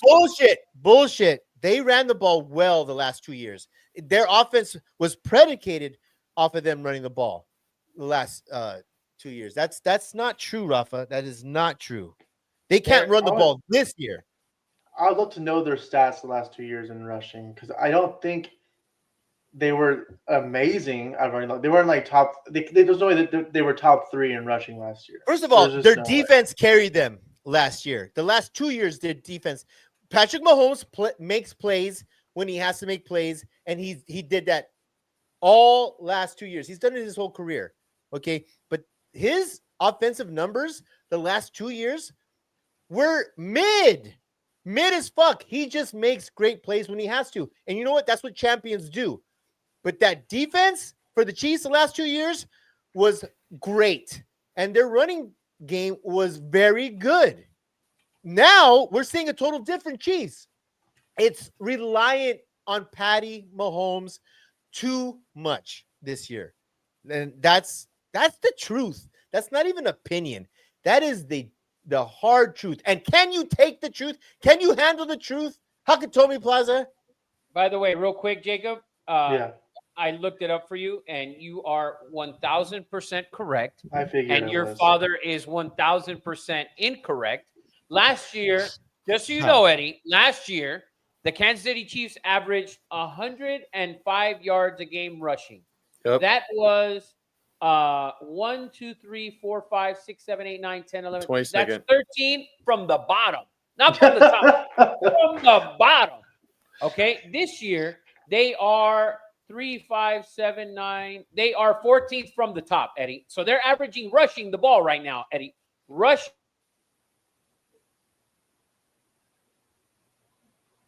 3 yards a game. Last year, 105. They're averaging 18 more yards a game this year than last year.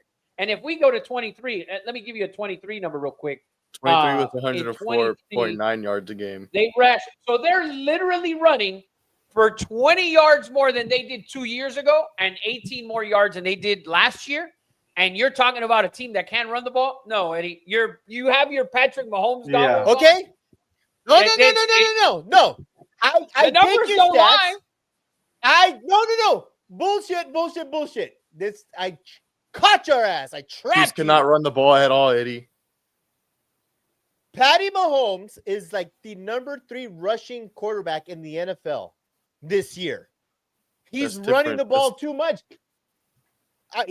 Those stats are, intertwined with the rushing. Listen to this, Jacob. Hold on, Eddie. Eddie, you're completely wrong here. Listen to this. In the playoffs last year, their run to another Super Bowl. So they got to the Super Bowl. They averaged 78 yards rushing in the playoffs. The only 2 teams that had worse were the Chargers, who won 1 game or who played 1 game, and the Steelers, who played 1 game. They ran for 78 yards in the playoffs in 2024. Playoffs are different, Rafa. You know this. You're right. Playoffs You're right. are different. You're talking about a team you don't like them because they can't run the ball. They are running the ball more efficiently this season than they were last year. They really are. They're averaging 18 because yards of Patty more Mahomes. Because of so Patty Patrick Mahomes is rushing for 50 yards a game. He's third in the NFL. He might be second at this point. Last time I checked. And you're completely wrong on this. You're completely wrong on this. 2 weeks ago, two weeks ago, he was the third rushing quarterback in the league. What he is now, I don't know. Well, I'm gonna tell you how many yards he's rushed for this year. Okay, so because you're gonna be so he ran for 2 yards against the Giants, 5 yards against the Ravens, 60 against the Jags, 32 against the Lions, 28 against the Raiders, and before that, he ran for Eddie. It's not even close. You're literally trying to find something that's not there. He's number 3 in rushing yards right now. He has 250 yards rushing. He has 250. That's a shit ton. That's you know not like shit those ton. aren't like designed plays though. You can, like I know they're not. Yeah, and we're saying the Chiefs can't run the ball. That's my point. Eddie, he's averaging about 30 rush yards a game. I don't see how that's a bad thing though. Yeah, I don't get it. For a quarterback, that's great. Yes. So why is that? Why is that bad for the Chiefs? Because you're saying that's a bad thing for the Chiefs if he's running too much. What I'm saying is, yeah, 1,000%. Injury, he should not be the third rushing quarterback in the league. If you want to sustain the Chiefs' success, that is not how you do it. He's not Lamar Jackson. He's not Josh Allen. But they're not running he's not running the ball like that, Eddie. He's not. You're just I know. Eddie, you're completely wrong on this. You're completely wrong on this. It's possible. Let's move on. We'll never get off Eddie. Rafa, if the one thing I am is consistent on me hating Patty Mahomes and hating the Chiefs, you could never accuse me of not being consistent in that area. Yeah, it's gonna happen. One of these years, I'm gonna be right. We'll see. Yeah. All right. Well, that concludes our NFL segment. Going in perfect timing. Black Man of the Hour. Oh, he left. What'd you call? We'll have someone joining us for college football, but college football week 9. Before we started off, just like with NFL, we went over MVP odds. So we can look over the Heisman odds real quick. Right now, we have the front runners as Fernando Mendoza from Indiana and Ty Simpson from Bama, both at plus 330. Next up is Julian Sanders from Ohio State, plus 400. After that, we have Pavia and Marcel Reed tied in for 4th at plus 750. After that, we got Gunnar Stockton from Georgia, plus 1,100, and Dante Moore, Oregon, plus 1,500. You know what all those guys have in common, Eddie Money? Quarterbacks? There's no one. Well, yeah. But there's no one from the SEC or the Big 12. What are you talking about? What team is Ty Simpson and Gunnar Stockton from? And what about Marcel Reed? Marcel Reed. I'm saying they're all in the No, I said they're all in the SEC and the Big 10. There's no one from the ACC or Big 12. Oh, yeah. Oh, God. Yeah, it's not a shock. No bad. Yeah. Welcome in, Black Man. What to do? What up, CJ? What up, man? We got the full squad like we used to do in the backyard. We're back. Can I say this before we get off the Heisman talk? And I've been trying to say this for a while. Diego Pavia is a dog. And if he wins, if he wins this fucking week, which is to me, he's one of the best games. Actually, College Game Day is going to this fucking game. They're going to fucking Nashville, Tennessee against Mizzou. Mizzou number 15 against Vandy number 10. Both 6-1. Two up and coming coaches that are going to be, very sought after this year. But you know what I feel, Rafa? I feel like Clark Lee from Vandy, he is a product of Diego Pavia. I feel this team in Vandy doesn't have a chance, doesn't do shit if they don't have this kid, Diego Pavia. He has that Johnny Manziel. He has that Janae Sequoia, whatever. He has that man. And I think college game's going to be there. This is the first time that these teams have ever seen each other, and they're both ranked. It's never happened in history, man. I love me some Diego Pavia. I love me. Bring him to the Raiders, man. I don't care if he's 5'7". I don't care. I love. Oh my god. Here we go. This guy, Eddie, dude. I also Eddie. Every time there's a decent quarterback in the NFL, Eddie was crying. He was crying for AR-15 because he was black and he can run the ball. Hey. Thank God that didn't work out. Like, Eddie, stop. BTAP win. Is that Peter with the glasses that just joined and goes? That's Black Peter Griffin. Go fuck yourself. All right, but we got some decent games this week. Starting off with unranked UCLA going on the road to play number 2 Indiana. Indiana's favored by 25.5 over under 54.5. I think UCLA gets number 2 Indiana this week and then number 1 Ohio State next week. Oh wow! I think if UCLA wins out, they go to the playoffs. I mean, there's a road. If they win out, they're the best team in the country. If they win out, they're the best team in the country. Yeah. Yes. Let's be real. Dude, I think I'll be honest with you. I'm gonna blue chip this game. I'm gonna blue chip the UCLA Bruins. Woo! Yeah, 25.5. That means Nico playing? Is Nico playing? I think hell yeah. I haven't heard anything that he isn't. If Nico's playing, give me the Bruins with the 25.5. Okay. I'm taking the Bruins, man. Are you taking? So you're taking them outright. I'm taking. No, they're gonna. I think they cover the 25.5. Yes. Okay. By the way, Eddie, so I know you don't like the NBA, Jacob. You got to watch what Wemby is doing here in this first half. Look at it. I'm watching it.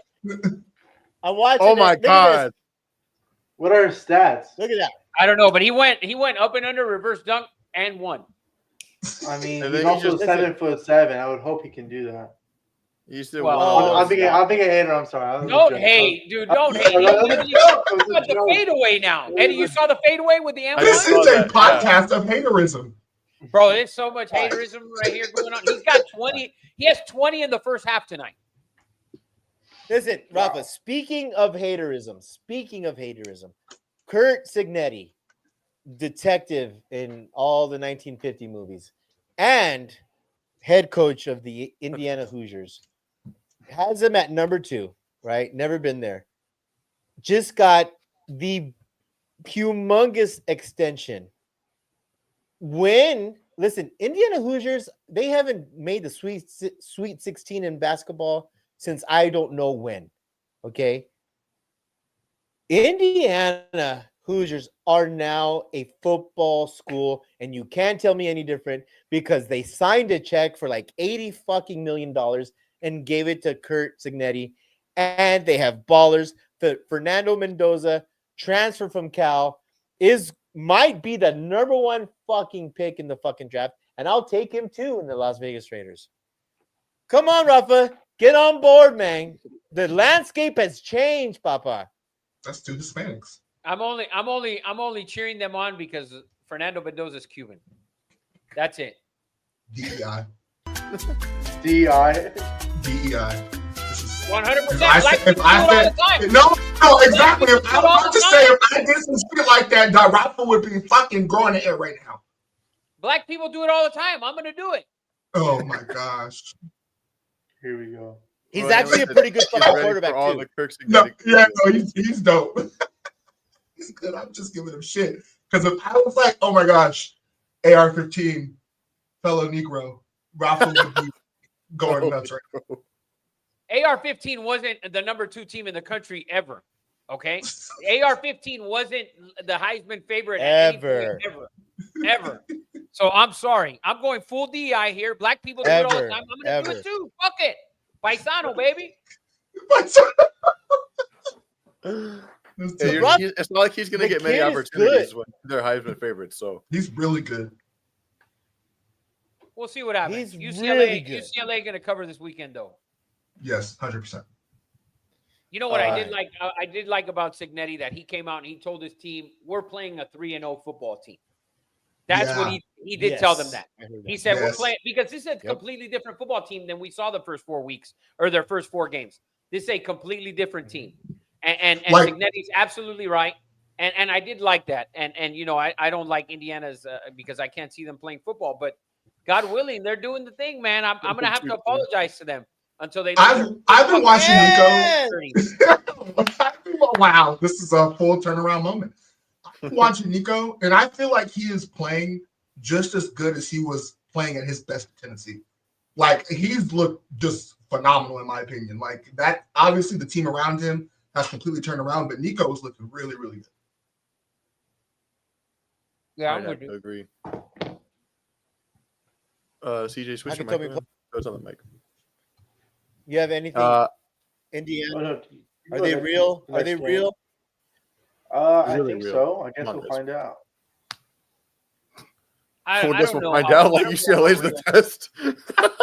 Is UCLA the test? Yeah, are they real? Yes or no? UCLA will find out. Next up, we got Syracuse facing number 7 Georgia Tech, favored by 17.5, over under 52.5. Georgia Tech with a big win over Duke. What do we think about them? I love them. Give me the yellow I like jackets, Georgia baby. Tech, man. Covering machine. My old Rutgers. Yes. I like Georgia Tech. I didn't like Duke. I don't like anything that Duke does. They're what's Duke, like 4-3, 5-3, something like that? They're not even an impressive team. And people are talking about they were Manny. both 5-1. They were both 5-1, I believe. Manny Diaz, another Cuban. Yeah, that's one I don't get involved with. Wow. He doesn't get the DEI for that? You don't get the love, man. He doesn't Only if you're a Heisman favorite. Dude, Eddie, they're 4-3. Duke's 4-3. They're 4-3, and this guy's getting all this fucking praise. Like, dude, you're a 4-3 football team. Get the fuck out of here. All right. This is your own people, Rafa. Okay. He's adopted. Wow. And Haynes King is legit, Matt Rocha. Facts. All right. By the way, great comment by Will, by the way. If Indiana wins the Natty, all white people get an N-word pass for the week. CJ, you want action on cut? Where did that come from? My goodness gracious. You know what? I'm willing to sign off on that bill. How does the N-word get associated with Indiana? Who has signed up? You can't sign off on that. If you're from French Lick, Indiana, you get to say it twice. Yeah, for sure. What? Right? Yeah, for sure. For sure. We should play. What's that Google guessing game? We should have Rafa and my dad play that GeoGuessr game. Yes. What is it? Dude, who's racist? Doug Sweeney in the house. Doug Sweeney, what up, I got a white word pass. I'm from Bama. Sorry, N-word. CJ asked, what's your 40 time? What? What's your 40 time, B-Tab? It is Kia? Tesla. All right. Hey, CJ's got a Tesla, man. Oh, there you go. All right, what's the next game? I think did he freeze out or we're just having? Yeah, he freeze. Next game we got first ranked match of the weekend. Number 8 Ole Miss going into number 13 Oklahoma. Oklahoma favored by 4.5. Great game. Under 54.5. What do you think here, Both Eddie? 6-1. Both 6-1.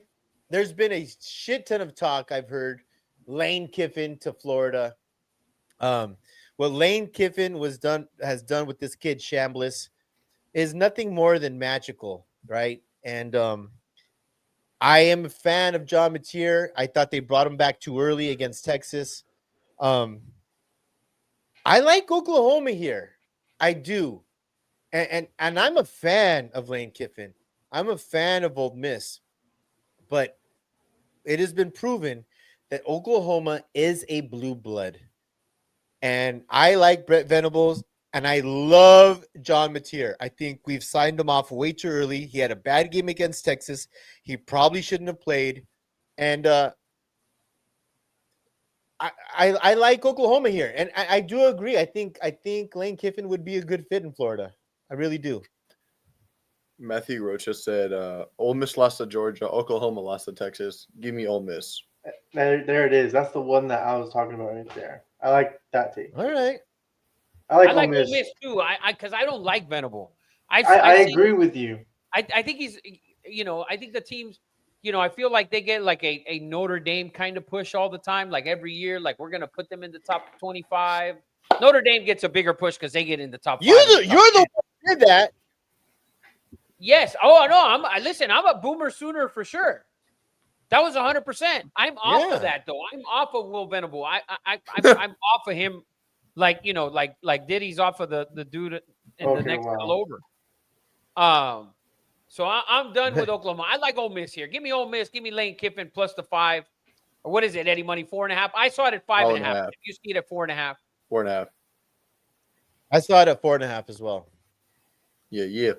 Venable sounds like a box of vegan edibles. Fucking Dude McBoob spot on right there for sure. Dude, to go into Norman, Oklahoma is a thing. I'm telling you, it's tough. I feel like but Eddie says that like every other. I feel like Eddie says that every week. Right, Rob? To go to the Coliseum, that's one thing. It's a thing, man. Okay. Is that true, Dad? Is that true? We'll see. It might be true. Or every time it's an Oregon home game, Eddie's like, you know what? Austin Stadium, man, it's real. That is real. That one's real. I don't know if Oklahoma is real. It's because Rafa doesn't think it's a thing. I had to remind him that it's a thing. Every home game.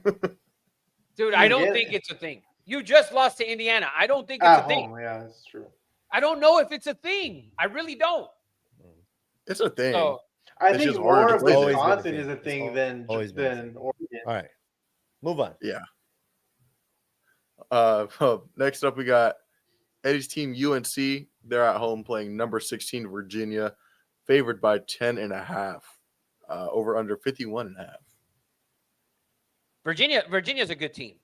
Virginia's a good team for what they are, right? They're middle of the pack, between that 15 to 25 spot. I think they're a good team. I think they're in a good spot. North Carolina is not a good fucking football team. They're god awful. I like Virginia in this spot. Hold on. Listen, I'm not going to tell you that UNC is a good football team. But did you see how they lost last week? I was watching it live Friday night. I saw it. We fumbled. Yes. And let's double that with this guy right here is going to be at this game. Oh shit! Sorry, Virginia. Eddie's going to be at the game. That's the thing. Hold on real quick. That's the thing. That's the thing. He's there. That's the thing. This is what we're going to do here. We're going to blue chip the Virginia Cavaliers against North Carolina on Saturday. We're going to take Virginia minus the 10.5 because going to North Carolina isn't a thing for football. But Eddie being there is a thing. It just isn't a thing. My dad might be calling plays. I'm going to be there. Eddie might be pulling. Eddie might be Yes. calling plays. You're seeing the booth like this with the headset on the booth calling plays. We need full Listen, video of this. this is not going to be the first. This is not going to be the first Virginia UNC game that I've been to. I went to a Drake May Virginia UNC game, and Drake May and Josh Downs put on a show. How did it end? I'm just saying. How did it end? How did it end? It was a good. Who won? God, How I'm did not it sure. end? I'm not sure. No. You know. I'm you not. know how it ended. You know how It was it high ended. scoring. Yes, It was high scoring, and Virginia fucking beat them. 31-27. What I will say is this: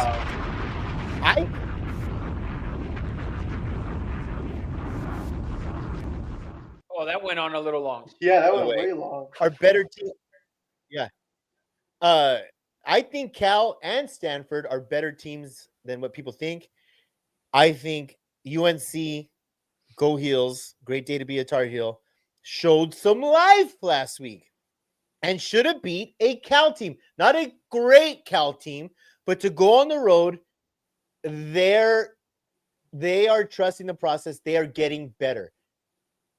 I think this game, UNC resurrects and Bill Belichick will be a thing. I think we're going to see a shocker this week, man. And I'm going to be there, so who knows? BTAP goes, where did CJ go? Charge his Tesla battery? Virginia, Eddie Money, write it down, smack it, flip it, and rub it down. Right. Hey, Virginia's coach and the team are very good. So it would be Very good. a Very huge good. upset. Obviously. Huge. Yeah. Eddie, would you rush the field? That would be good footage. I would take a divot and then yes, I would rush the field. A divot or a chunk 100%. with your 58 wedge? No.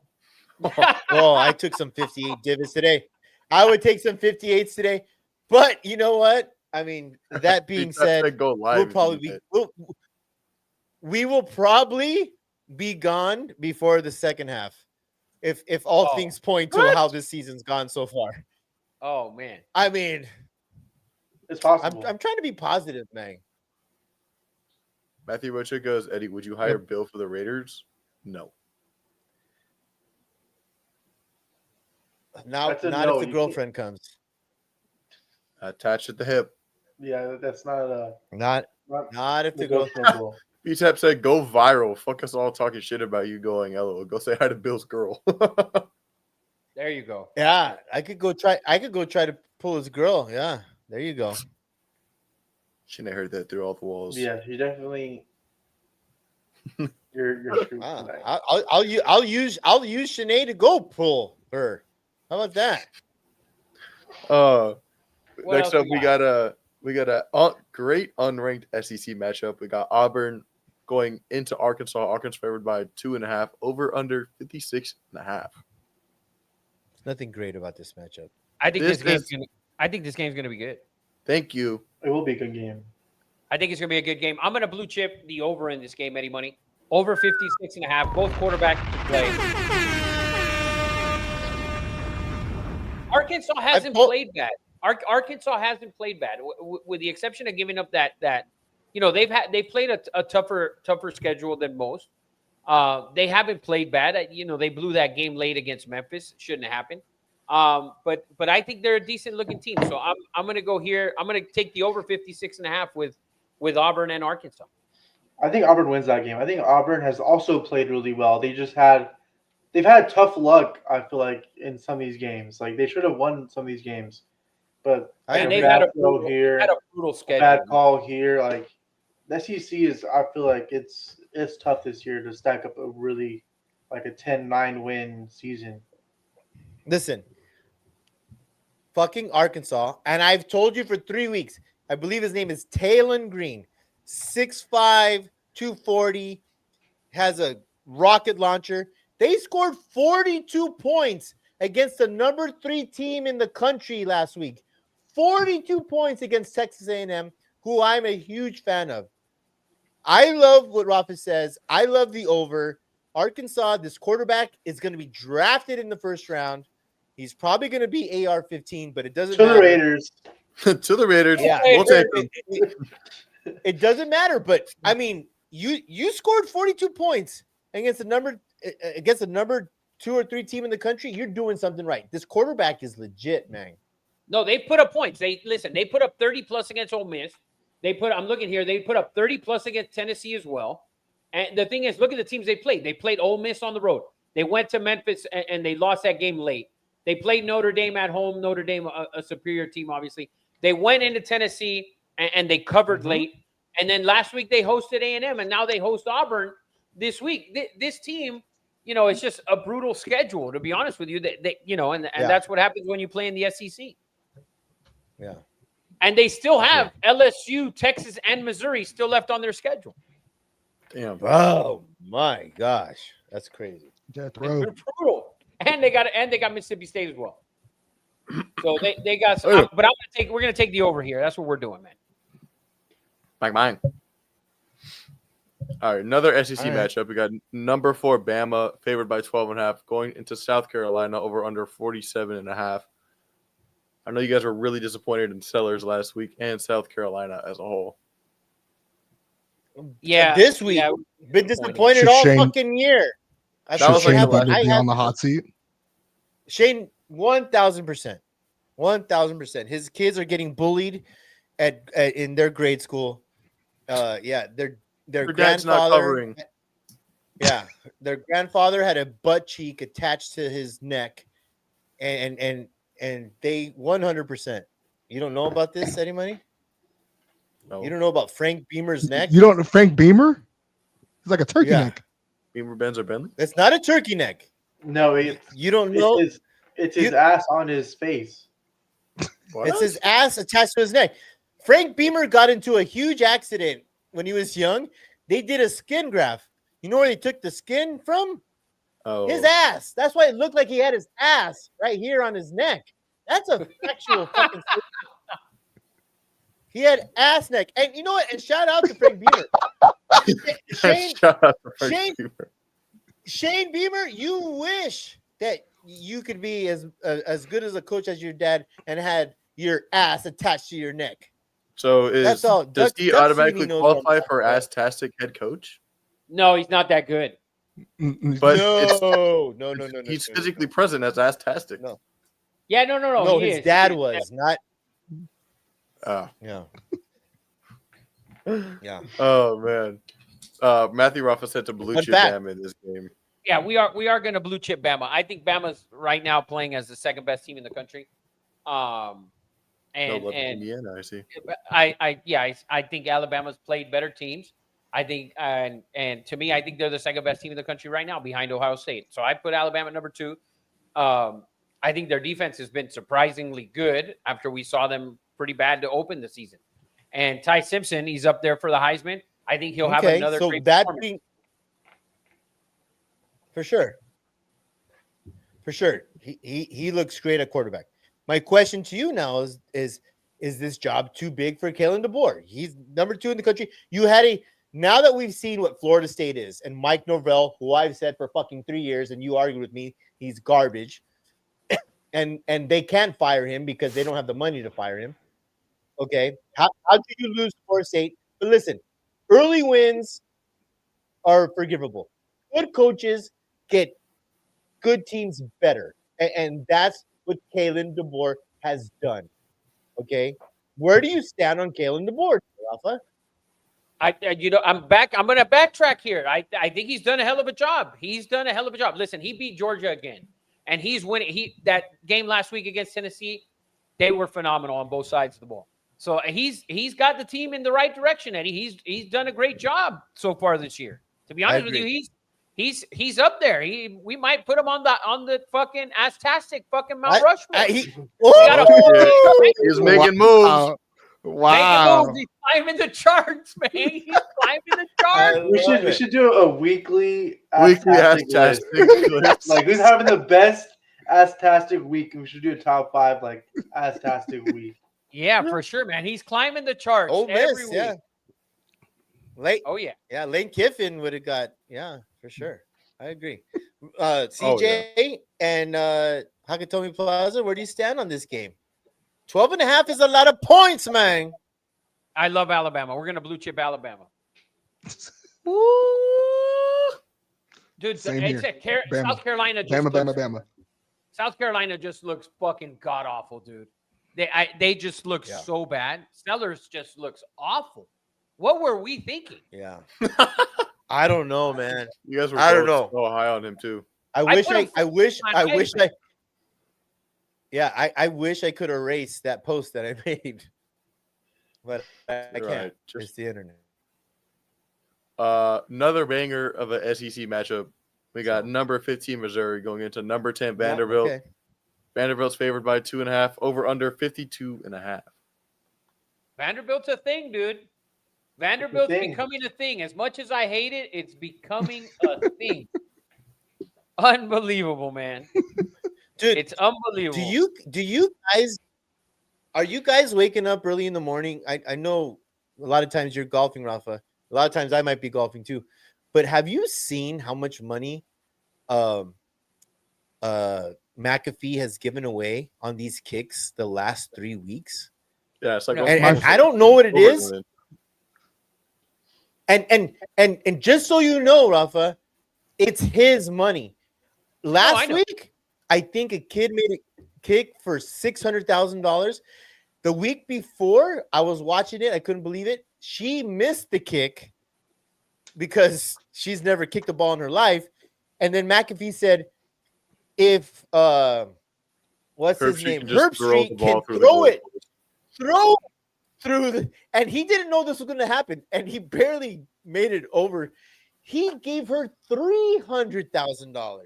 So the reason I'm saying is College Game Day is going to be there. If you guys don't wake up for College Game Day, shame on you. Big noon on Fox. Ingram, garbage. Saban, dude, it's everything that's great. Yeah. Desmond Howard. And last week, who was the guest? They were fucking 2 weeks ago. It was that was a DEI throw because the girl was black. Oh god. Listen, he probably threw out his shoulder. It was fucking great. But who's our favorite comedian with the fucking mullet? Theo Vaughn. God, Theo Vaughn was CJ. Did you watch it? He was. I always watch Game Day. Incredible. And Theo Vaughn. He shot a shot. I hope he comes back. Too. Yeah, I hope he comes back because Pavia has 2 brothers. Theo Vaughn's partying with them. This is in Nashville, Tennessee. I promise you, McAfee's gonna stab some people like Mark Sanchez. It's gonna be great. And didn't Theo Vaughn make a deal with Pavia that something about that he'd go on a date with his mom? With his mom? Yeah. No, I didn't fucking hear that. Dude, ESPN always puts the camera on Pavia's mom when she's on the sideline. Yeah, it'll be like middle of the game. What was the deal though? If something happened, he would get a date with Pavia's mom, or they had to win. They had to win. They were underdogs. Who? They beat Bama. It was against Bama, wasn't it? I think it was Bama. I think it was Bama. Yeah, it was Bama. He could take his mom on a date, which is crazy work. Dude, well, it's fucking nuts. Selling your mom off like that is kind of wild. Literally on I don't care who the comedian is, bro. That's kind of crazy. Rafa, there's 6 teams in the SEC that have 1 loss right now. Where's Zach when we need him? 6 teams, right? And it's great, but give me Pavia all day. I can't wait to watch Game Day and what's going to happen on Game Day in Nashville, Tennessee, man. It's going to be awesome. Huge game for dude. The SEC has 9 ranked teams in the top 25. Wow. Matthew Roach said this game might be the last playoff spot in the SEC. Yeah, this is going to be a good game. Both teams have played really well. Both teams have overachieved. We always get Missouri, and we always think they're going to be good. They've kind of held their own for the most part here. So I think it's going to be a great game. I'm going to give the edge to Vandy at home. Give me Vandy. That's right.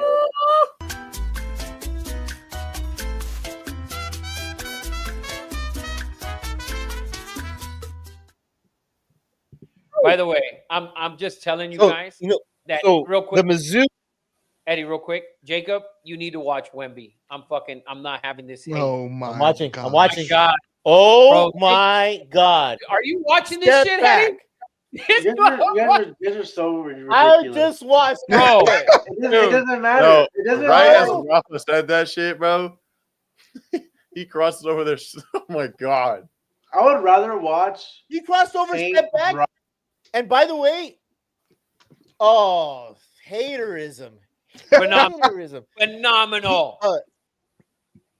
Wemby makes the 3-point line look like the elbow.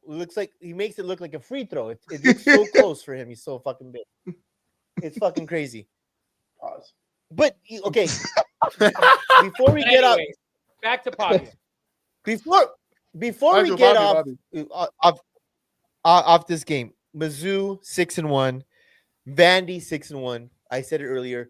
2 coaches that are going to be highly sought after. Drinkwitz, which I love his name, he's done a great job.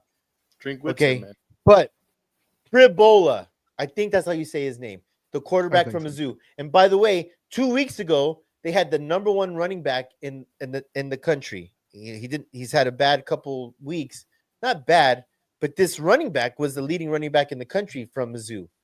And like I said before, James Franklin picked the wrong quarterback. Let this kid Tribola go to Mizzou. Kept, his guy who I've never been a fan of. I think that was a downfall of James Franklin. I know it's a weird left turn that I took, but Tribola and the running back, he's a really good running fucking quarterback, man. I like the quarterback from Mizzou. Can I say that that's a cop out for everybody? Using that example. First of all, this kid from Mizzou has 7 interceptions, and he's only got like 11 or 12 touchdowns. Number 1. Number 2, you can't take him over Drew Aller when Drew Aller. Why? Because Drew They were Aller in the playoffs. Semi-final.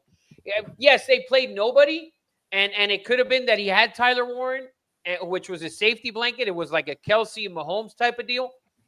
But you weren't letting a guy, you weren't taking a guy who led you to the semifinal and just we're gonna keep the other guy. The other guy's 11 touchdowns and 7 interceptions. Like, he's not fucking blowing shit out the water. He's not Mendoza. He's not even fucking Carson Beck. And we're fucking Franklin fucked up. No. Look, listen, Rafa, I get what you're saying. He's not, okay? But you fell in love with Drew Aller after he's 6'6", 225, can throw the ball a mile. He's not a good quarterback. This kid from Mizzou, 7 picks. But he has feet. In college, you need to be able to be a weapon running the ball. There's no such thing as pocket passers unless you're a white 6-foot guy named Gunnar Stockton from Georgia, and even he runs the ball. He runs a lot. No, he does. You just can't move on from a guy. This is not the NFL. His They contract. started him as a true freshman, Drew Aller. Like, he was going to be the next coming. Still, Eddie, he's not. He led you to the semifinal, Eddie. That's the thing. He led you to the semifinal. You just can't walk away. Texas didn't walk away from Quinn Ewers just because they had Arch waiting. They gave him another year. You can't just walk away from a guy like that. Listen, you could have walked away and said, you know what, Drew, go find somewhere else. And he could have gone somewhere else and with more weapons than we had. Because let's look at the weapons he had before. Drew Aller didn't have shit until Tyler Warren became a fucking superstar last year. And Drew Aller was a good fucking quarterback last year. I was going to say, can you name me a Penn State receiver? I was going to say the same thing, CJ. Can you name me a Penn State receiver? Not one. Was Drew Aller not a one? Was he good last year? He wasn't bad like he was this year. Eddie, he won issue. 2, and listen, and they won 2 playoff games against 2 teams that weren't very good. They won 2 playoff games against 2 teams that maybe weren't very good. But he still won those playoff games. He won those. You won to a semifinal. You weren't taking a kid. You weren't dumping Drew Aller for this guy. Now he turned out to be decent, and now everyone's saying, oh, well, Drew Aller looks like shit, and you picked the wrong guy. There was no picking. There's never got to a point where we're picking. It wasn't happening. Your guy went to the semifinals. You weren't dumping that. I guess my point is I never thought Drew Aller was good. Never. Yeah. No, that's fine. Ever. There's nothing wrong with that. I mean, you say he won. I don't know. Quarterback. He's the quarterback. Yeah. He led the team the entire season. Jones won. They were a play away. They were a play away from playing Ohio State. Yeah. And getting their ass whooped there. And then getting spanked. Yeah. Just let's go back. Let's go back and remind you of the Ohio State Penn State game. He threw a horrendous. They could have won that game if he doesn't throw a bad interception. Eddie, I'm not saying he's good. I'm not saying he's good. What I'm saying is you cannot move away from a guy who's still going to play next year and throw him to the side after leading your team to the semifinals of the college football playoff. And everyone's making that excuse. Oh, he fucked up. He chose Drew Aller over this kid. This kid's 11 touchdowns and 7 interceptions. He's not taking the world by storm. Okay? He's not. So it's not like guy. He's 6-1. He's 6-1. Yes, I'm not saying that though, Eddie. Nobody does it, and what's Drew Aller? Well. Eddie, do you eat your complete take if they go out versus Vandy this week and he throws 2 picks and gets destroyed and they get slapped? Get smacked. Listen. This is gonna get. By the way, Doug Sweeney, you're 100% right. I don't even know why we're talking about Penn State. So, I'm going to make this really quick, and this is why I'm so adamant about this. And this is going to sound ridiculous. As a head coach, I coached 11, 10, 12-year-olds, whatever they fucking were. I had a superior, talented kid. Okay, I'm going to make it really quick. And by the way, his brother is the backup quarterback at Colorado. So this kid was a fucking thing. He was fucking talented as F. And I said, you can't be my quarterback. You can't make the decisions. You are superior. You are talented in every way, but you can't get my 12-year-old offense. And that's why I feel so strongly about this. I'm confused. I know it's crazy. Let me ask you something. Did the kid that you decided to keep? Did he go to the semifinal? Yeah. Did he win you a championship the year before? And you what I flexed on? He ended up being a 3-year starter at Hart High School, where Hart High has great quarterbacks. And the kid that his dad yelled at me said, "How could you start? Like, how is not my kid the quarterback?" And I said, he doesn't have it up here. That kid was a starting receiver at Hart High and did great things at receiver. And his little brother is not the same thing. Started You're talking about Colorado. But it doesn't matter that it doesn't matter. No, we're talking about college now. No, we're talking about college now. That his brother is fucking won fucking games at Colorado. So listen, that's not what I'm saying. And listen, Matt, 100%. They played against some sorry Ryan, teams in the playoffs.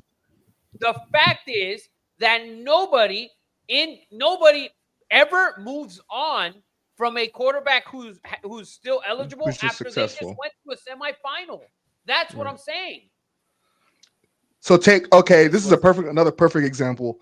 When Tua Tagovailoa was backing up Jalen Hurts, it took them to get to the national championship game to replace him. Like that's how that was the threshold. With Drew Aller, him taking the Penn State to a semifinal and leading the team the entire year, you're not just going off of him the next year. It takes a lot to do that. Like Drew Aller would have to look like how he's looking like right now for Tribola to just be stepping in if James Franklin was exactly 1,000%. I thought Drew Aller looked like shit. I thought He too. did, Allen looked like Eddie. shit freshman, Eddie. sophomore, fucking junior year. It's not crazy. He looked like He shit. didn't look like He had shit a junior fucking. year. He had it. He did not look that Oh bad. man. If Penn that was, State, yeah. If that was the case, people would have been He screaming had for his him most- to be gone. he had Yeah, his most like it would have been a talented- story. He had his most. Wasn't he like a Heisman favorite? He had like his- not Yeah. a not He a was a heavy high- Heisman him- favorite, but No, Yeah. never a Heisman Yes, he favorite. was. Never No. a Yes, Heisman preseason favorite. Heisman Because he favorite. was No, leading he the was team. not. He was a Heisman favorite. Oh, Preseason. preseason. Yes, Yeah. exactly. Preseason, There was yes. There I was was the no only one who saw talk. that he sucked. Okay, you're genius then. We all are idiots. That's what I'm trying to tell you. Now you're getting it. That's what I'm trying to tell you. No one questioned. Finally. He had Allen. 3,300 passing yards, 24 touchdowns, Come on, Yeah, Eddie. and 8 interceptions. and by the 8 way. interceptions, with a 66% defense? completion rating. Elite. Okay, you can't just go to that. Okay. Yes, you have to have an I elite never- defense to go to the semifinal. Next game. On to Oh the my next. god. All right. Oh, we all got Manny. Next game, we got BYU climbing up the ranks. They're number 11 now. They're playing Will Hanley's Iowa State. Iowa State's favored by 2.5. Over under 49.5. Can the Soakers take this on the road? Eddie, did we have a bet in that Utah game or no? Yes. And I won.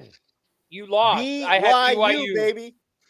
I had BYU, guy. BYU's a blue chip, Eddie. They're both pointing at each other. Wait, who? Yeah, so who had what then? I had BYU, and it was a blue I chip. could have sworn Rafa had BYU.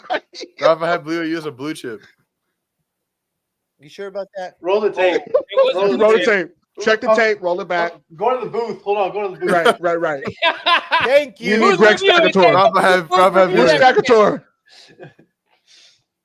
That's hilarious. So Eddie Let's lost bring in our something. I don't rules remember what analyst. it was, but he lost. What was the bet? We'll have to get the tape. Eddie Money, I get don't the know. tape. We're gonna have to this roll the tape.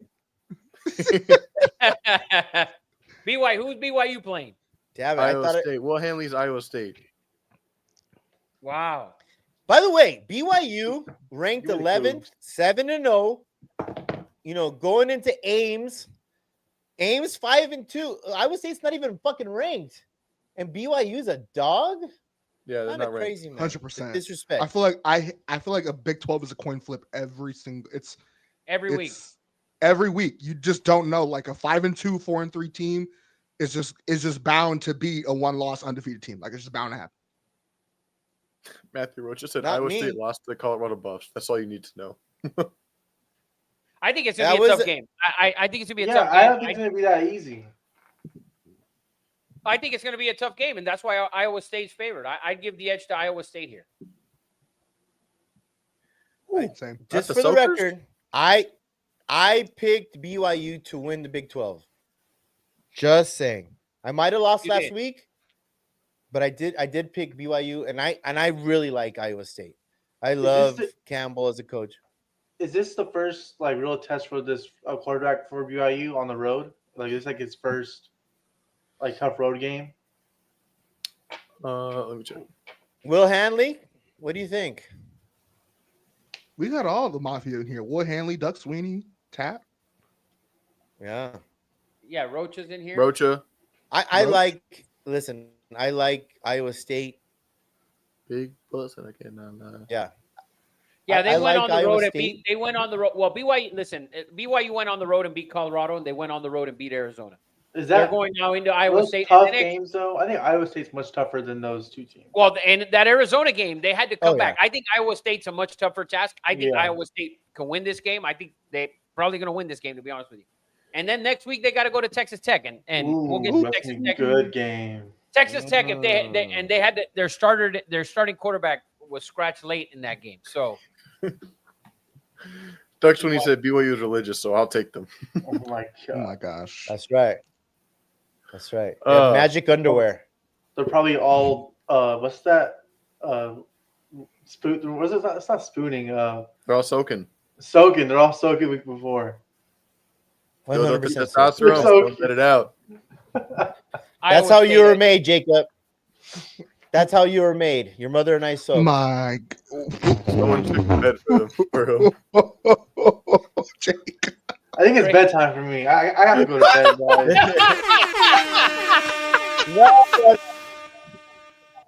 guys. God. Next game, we got another really good SEC matchup. Number 3, A&M, favored by 2.5 on the road, going into now unranked LSU over under 47.5. Fire Brian Kelly. What's that, Eddie? What's that, CJ? Fire Brian Kelly. Fire Brian Kelly. Fire Brian Kelly. I've never liked Brian Kelly. I've never liked him as a coach. He was never a good fit. But even outside of LSU, even at Notre Dame, he's like an unlikable person. Like, I feel like he's a piece I don't of know. shit. I don't know. Sorry, respectfully. I've never liked respectful piece of shit. Never liked Brian. Listen, Kelly. I thought he was a good fit. He was great at Cincinnati. He's won everywhere he's been. LSU was never a good fit. Notre Dame was a good fit for him. He brought Notre Dame back. Notre Dame was a shit show before Brian Kelly got there. Let it be noted, I'm not a fan of Brian Kelly, but I am a fan of Mike Elko and Texas A&M and the quarterback, whatever his name is. Marcel Reese. But Brian Kelly, Marcel Reese, Brian Kelly should be done. Bring back Edo, baby. Go Tigers. Why you got rid of him? I don't understand. We were CJ, we were talking about Blue Bloods, right? The three previous coaches, Les Miles, Edo, and I think Saban, they all won a national championship at LSU within their first 3 years. Time's up, Brian Kelly. Time's up. Your offense and supposedly a first-round pick in Nussmeier have underachieved. And, obviously we saw Texas A&M, not the defense. I mean, if LSU's ever going to get healthy, it's going to be at home in Death Valley against a bad Texas A&M a defense. But Marcel Reese and Texas A&M's offense is high-powered. Agreed. Yeah, Texas A&M has never beat LSU in Death Valley. Old Raiders fullback. We're gonna blue chip this game. Oh, I'm gonna blue chip the LSU Tigers. Whoa! I think that's out of spite, Rafa, just because we all said we hate Brian Kelly. Explain yourself. Explain yourself. To me, I listen. I know everybody loves A&M. If we're asking, we talked about it earlier with the Colts. If the Colts were frauds, I think A&M's more of a fraud than the Colts would. That's not true. Oh, well, I'll tell you what. These guys beat Arkansas by 3 points. They beat Notre Dame by 1 point. They beat Auburn by 6 points. They beat Florida by 17. It's the only real win that they have that you can say they dominated that game. Okay, they let Arkansas back in that game late. You're going on the road on Saturday night to a place that's tough to win. And I don't like Brian Kelly that more than you guys. I hate him probably more than you guys. I can't stand the guy. But to me, when you're squeaking by, okay, you're squeaking by these wins against these teams. And I know Notre Dame was on the road. Arkansas, I believe, was on the road last week, right? And now you're going on the road again to LSU on a Saturday night. And by the way, Eddie, when you said LSU isn't ranked, LSU is ranked 18th and 20th on the other ranked. So they are still a ranked football team in the SEC with a ton of talent everywhere. I like the Tigers. I'm going to take the Tigers minus the 2.5 plus the 2.5, whatever the line is. And Rafa, I'm assuming I'm going to assume you're going to like the under too, because LSU's offense is going to offer nothing for Texas A&M. And I'm assuming that you're just thinking that LSU is just going to defense, because their defense is very good. LSU's defense is amazing. A&M's defense has allowed over 40 twice. Okay. And maybe even 3 times. Let me double check that, because to me, when I look at A&M, I don't see one of the best teams in the country. I just don't. I don't see it. I see them And if Zach was on, he'd say they're an overrated SEC team. And I can would. say that. I believe that as well. To me, when I look at these games, Arkansas 45-42, Auburn 16-10, Notre Dame 41-40. Mississippi State, that was a home game. That was 31-9. And that game in the first half was tight. Okay. So to me, this game on the road, I think it's a tough matchup for them. I really do. It wouldn't shock me if they lose. And then we'll get people like Zach who hate the SEC and, you see, they're overrated and da-da-da-da.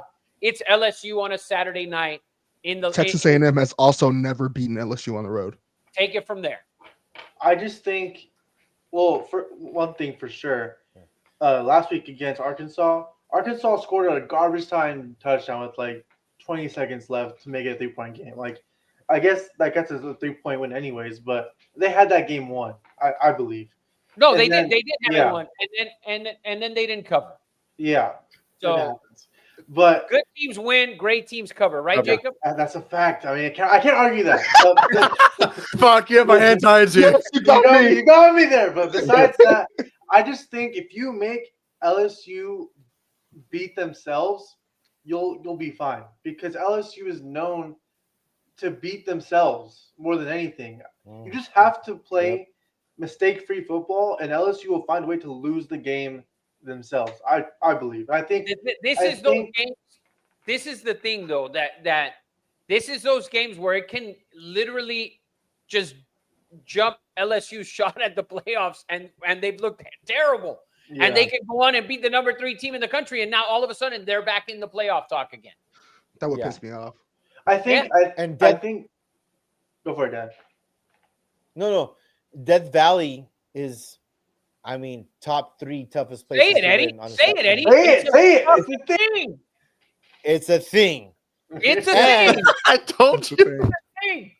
And to back it up, playing in College Station, where Texas A&M's defense has been good at home. Why? Because you have, 100,000 crazy white people that love agriculture are going crazy. Their defense is good at home and bad on the road. So, Rafa, I'm kind of backing up your statement. Like that, Cleveland Browns, right? Yes. That defense is not going to play as good in Death Valley. But that defense has Nussmeier is the lowest rated quarterback in the SEC. Like, that offense is dormant. If LSU wins, they're winning 14-10, 10-7. Like, it cannot be a high scoring game. It just can't. Yeah, like if LSU wins, it's because Reed threw a pick 6 and there's a fumble there and a mystery here. Like, LSU only can win the game on by themselves. Like, they're gonna need mistakes made by the other team. I think the coach for Texas A&M is going to be smart enough to play smart football that whole game. Doug, I'm sorry, guys, when you go ahead. When you look at a team that people say is the 3rd best team in the country, you can't give up 500 yards of offense. You just can't. And they gave up 268 yards rushing last week. I don't think they're the best 3rd team in the country. Well, but they're ranked the 3rd best team in the country. That's what they're ranked. That's a number 3 ranked team in the country. I don't think they are, right? And I said it already. But you can't give up 500 yards of offense. And now you're playing a team. If I'm LSU, I haven't been able to move the ball. I can't throw the ball. I can't run. I can't do shit.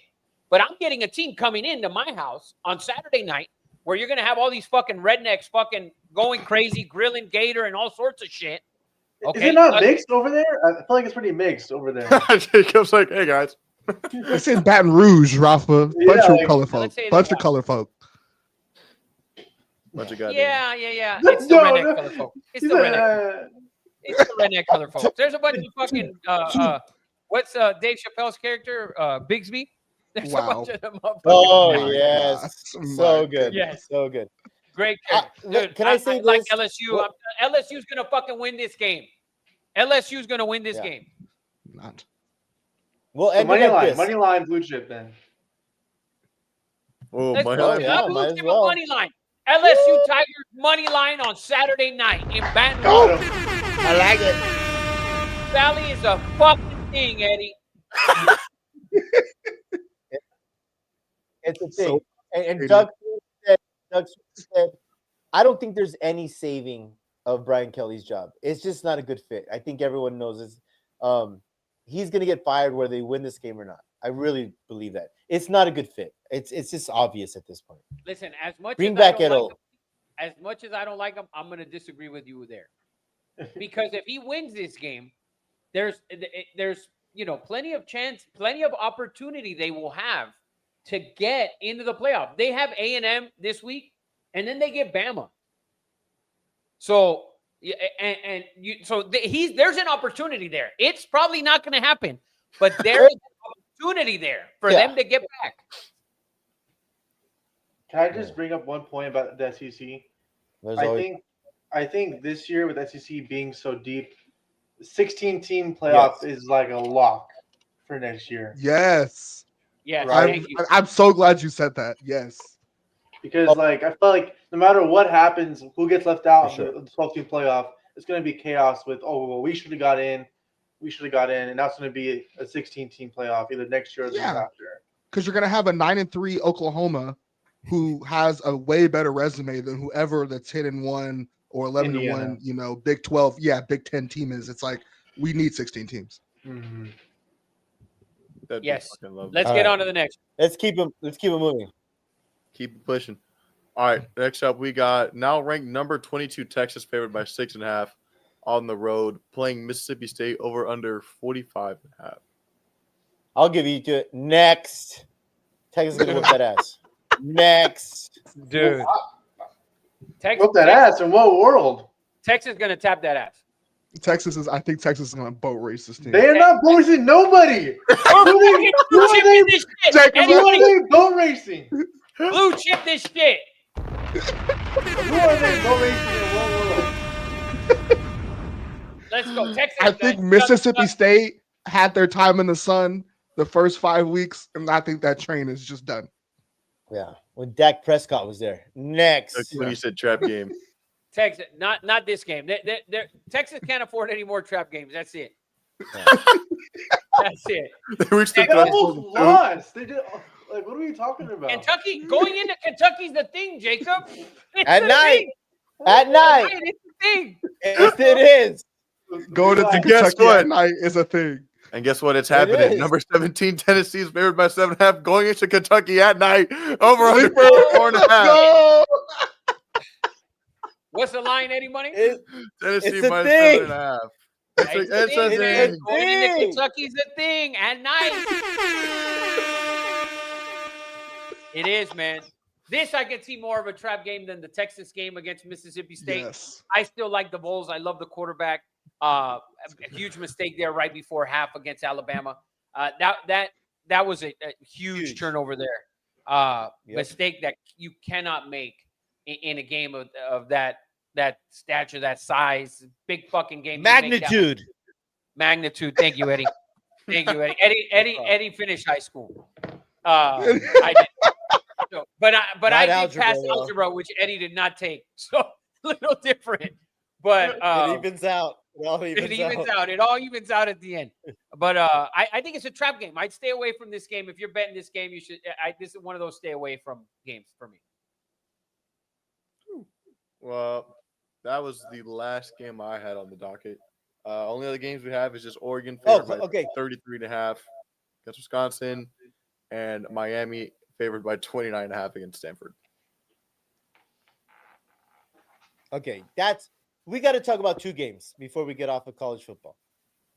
We got to talk about Louisville, Miami. And I told you, Carson Beck, that ugly lurch motherfucker, will never win anything. He can't even keep a fucking girlfriend. He's so fucking ugly. Mean. Why that's so disrespectful? It is. It is. It's so disrespectful. He pulled a baddie though. Yeah, if you can pull one, that means you can pull another. He did, and then lost her when when he actually got to Miami. Well, okay, so we cannot get off of Miami losing to Louisville. We got to talk about that, and then we cannot not talk about Lincoln Riley and Notre Dame. How do we not talk about that game? Tough one to watch. CJ, thoughts? That was it was like watching us, and we knew it was gonna happen, Eddie. Like in it deep down in me and your USC loving hearts, we knew that this was coming.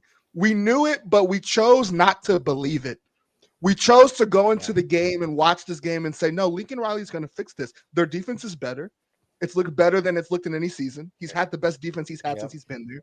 And Notre Dame, they can still run the ball, but it's not like they, are just these, pile pushing these Notre Dame teams that we're used to.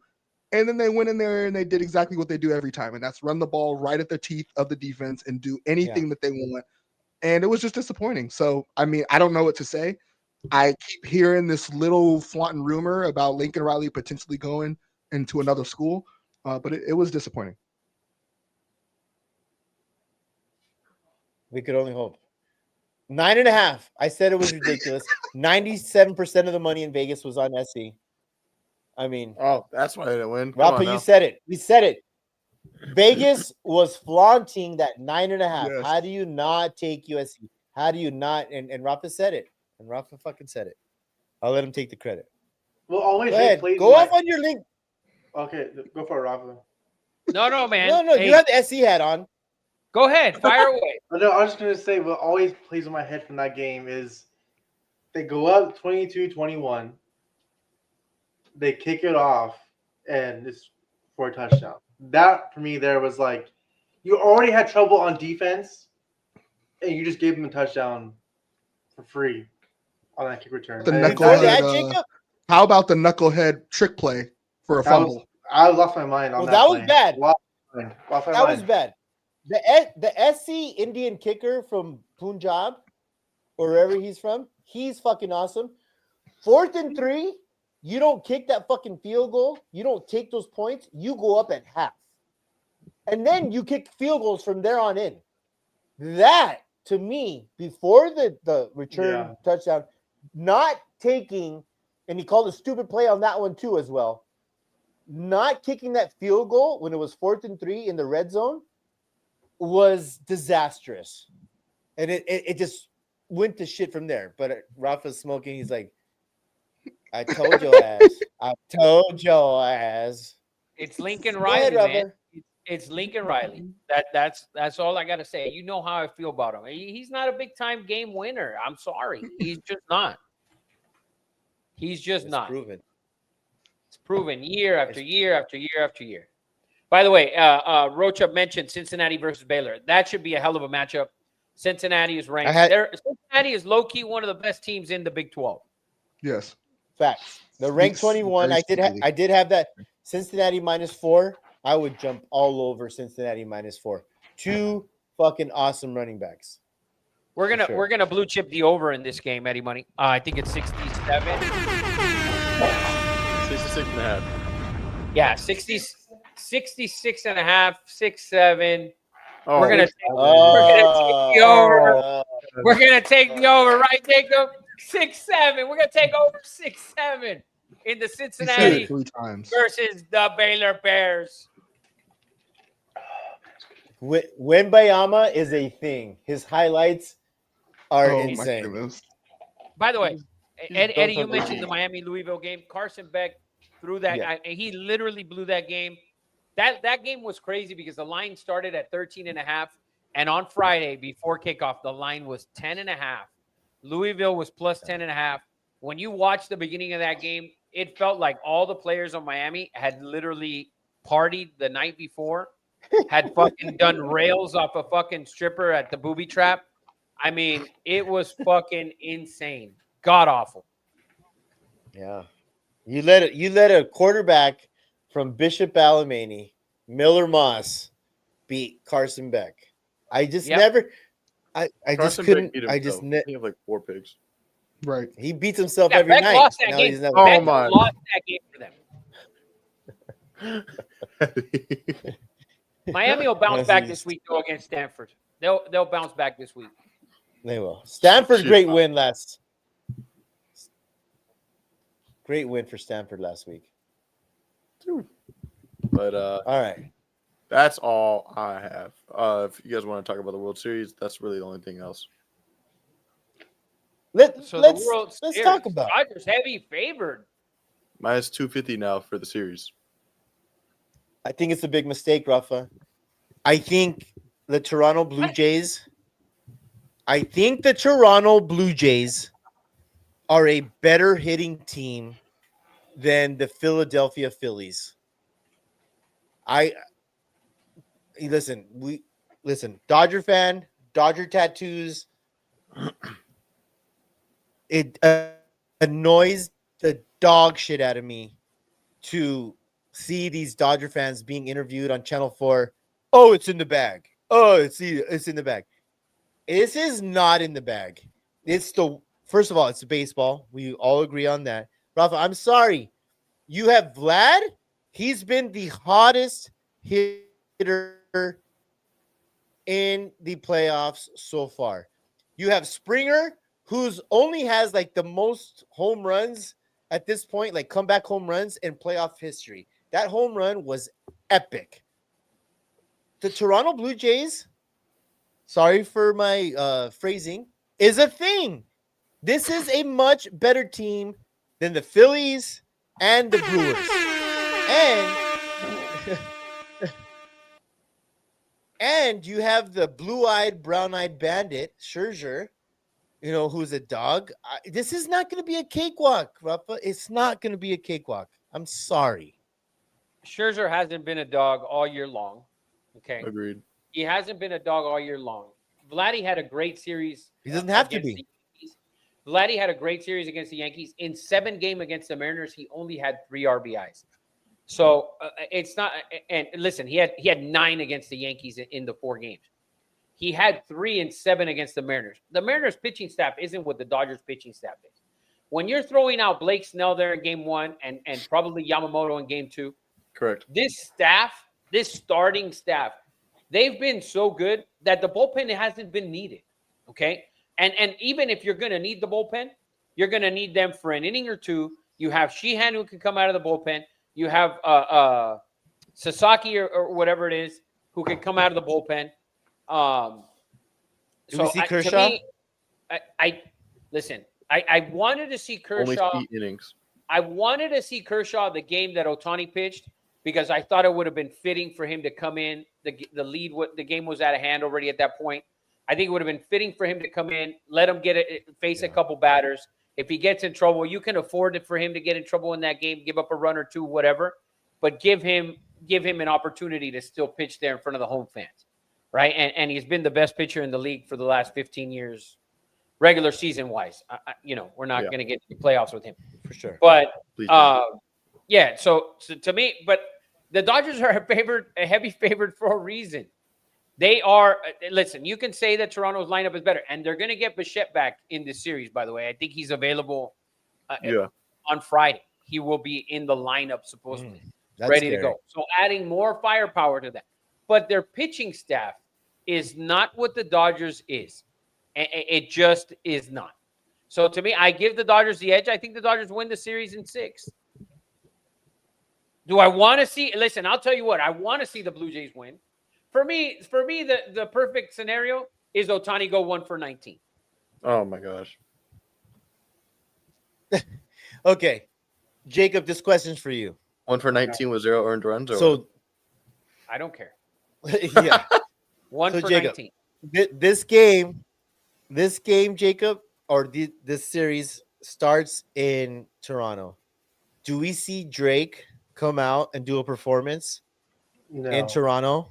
And then do we see Kendrick come out in game 3 and do a performance? Let's leave the ghetto out of baseball. We had a bunch of ghetto shit last year. Let's leave the ghetto out of baseball, okay? We had Big Cube, bang. Yeah, there's no need for that. We won that battle. That shit was cool. This is not cool, bro. It's not cool. I'm sorry. It's not baseball. Okay, it's not. Rafa, you literally performed for the Yankees. I sort of agree with Rafa. You're right. I don't want to see it. The fuck? Okay, I just want to know. Oh, wow. I just want to know. It's going to happen. If the Dodgers win, how many games do you see it going? If the Blue Jays win, how many games do you see it going? that way. The Blue Jays won 2 games at home in this series, game 6 and 7. They 6-7. They lost. It just goes, Eddie. When he doesn't, it just goes. It just goes. What are we gonna do? What are we gonna do? But they lost games 1 and 2. I hate that I just did that. You cannot afford to lose the first 2 games at home to the Dodgers like you did to Seattle. If you lose the first 2 at home to Seattle, that shit is over. It's not coming back. That shit is over in 5 if you lose the first 2. I think the Dodgers win in 6. If the Blue Jays win, I'll be honest with you. If the Blue Jays win, they have to win it in 5. Because there's no way that in game 7 that the Blue Jays can beat any one of these pitchers. So they would let it be known. They'd be facing. Let it be known if it's game 7. Yeah, that will change, and it'll known be. Yeah, it'll change. I'm sure they'll figure it out. I'm terrified about this series. One, because I think the Blue Jays, it was 1993, right? When Joe Carter hit that fucking home run. Rafa knows this. I stopped doing it, Rafa. I stopped buying used golf balls off of this website. Okay. But let me show you what golf ball I got about 2 months ago. And at the time I thought, "Whoa, what a cool golf ball." I'm gonna show you Joe Carter right there, what and you kept the it. fuck, and I kept it. I said, "That's a cool fucking golf ball." Okay, if that's not an omen to be terrified, Joe Carter, 1993, he had to have made this golf ball. He had to have hit it in some water probably 10 years ago. Some scuba diver who makes $13 an hour scraped this fucking golf course, and then I rebought it for way more than what it's worth, and it made it to my house. And I'm supposed to just ignore this omen? I'm supposed to ignore the Joe Carter freaking golf ball? I'm not worried about it. Eddie's doing a reverse jinx Dodger fan shit that Michael Brown does all year long. Like if they don't have the best roster in baseball, this is like if the 98 Yankees fans, like that Yankees team, that era of Yankees fans, like if they just thought every year they weren't the best team when they clearly were. That's what Eddie and Michael Brown do. They do that. So in their head, they're like, they're not disappointed if they lose when they clearly have the best starting pitching staff in baseball when healthy, and it's not even fucking close. You literally have 2 Cy Young winners as your starters, okay? As your starters, and then you have another guy who was the best pitcher in Japan since fucking who knows when, and another guy who was the best pitcher in Japan after the other motherfucker left. And you're gonna sit here and the omen and this and that. Get out of here. Listen. Don't be a Dodger fan from Whittier, Eddie. No. What the fuck? No. That's so specific, Rafa. What the fuck?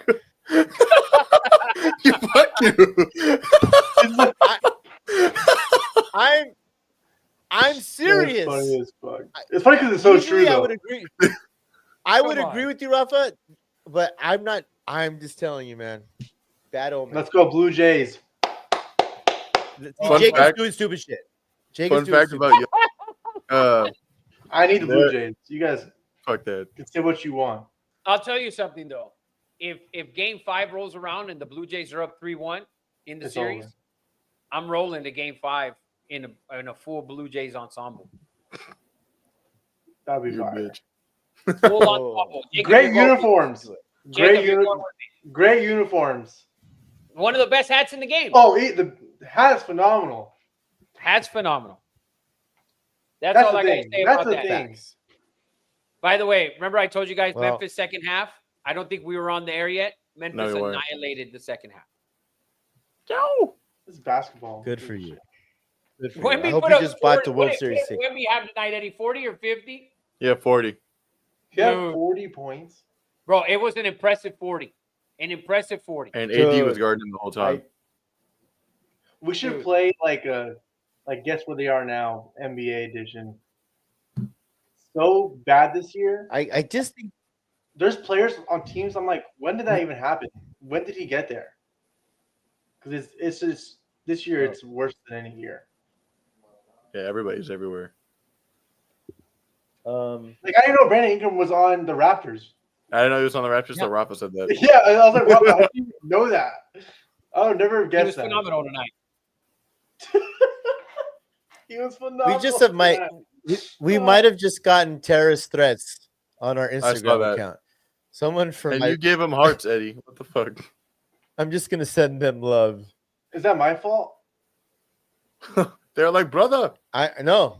You know what? It might be Jake's fault. Think I'm somebody that they know. It's because UFC is in I Abu just Dhabi. gave him back tickets, love. That's why. All righty. We got anything else? No, that's it. Oh, all right, guys. Episode 155 in the books. I think we've Good shit, exhausted Jacob. everyone. Thanks to Dude Oh, McBoo, good to be Will, Jacob. Yeah, welcome back. Good Magoo's gonna CJ, start guys, charging I points. love you. Yeah, he should. He should. But we'll see you next Wednesday, guys. Good luck. Good shit. Eddie Money will get those blue chips out. And we'll see you soon, man. Peace. Go Heels.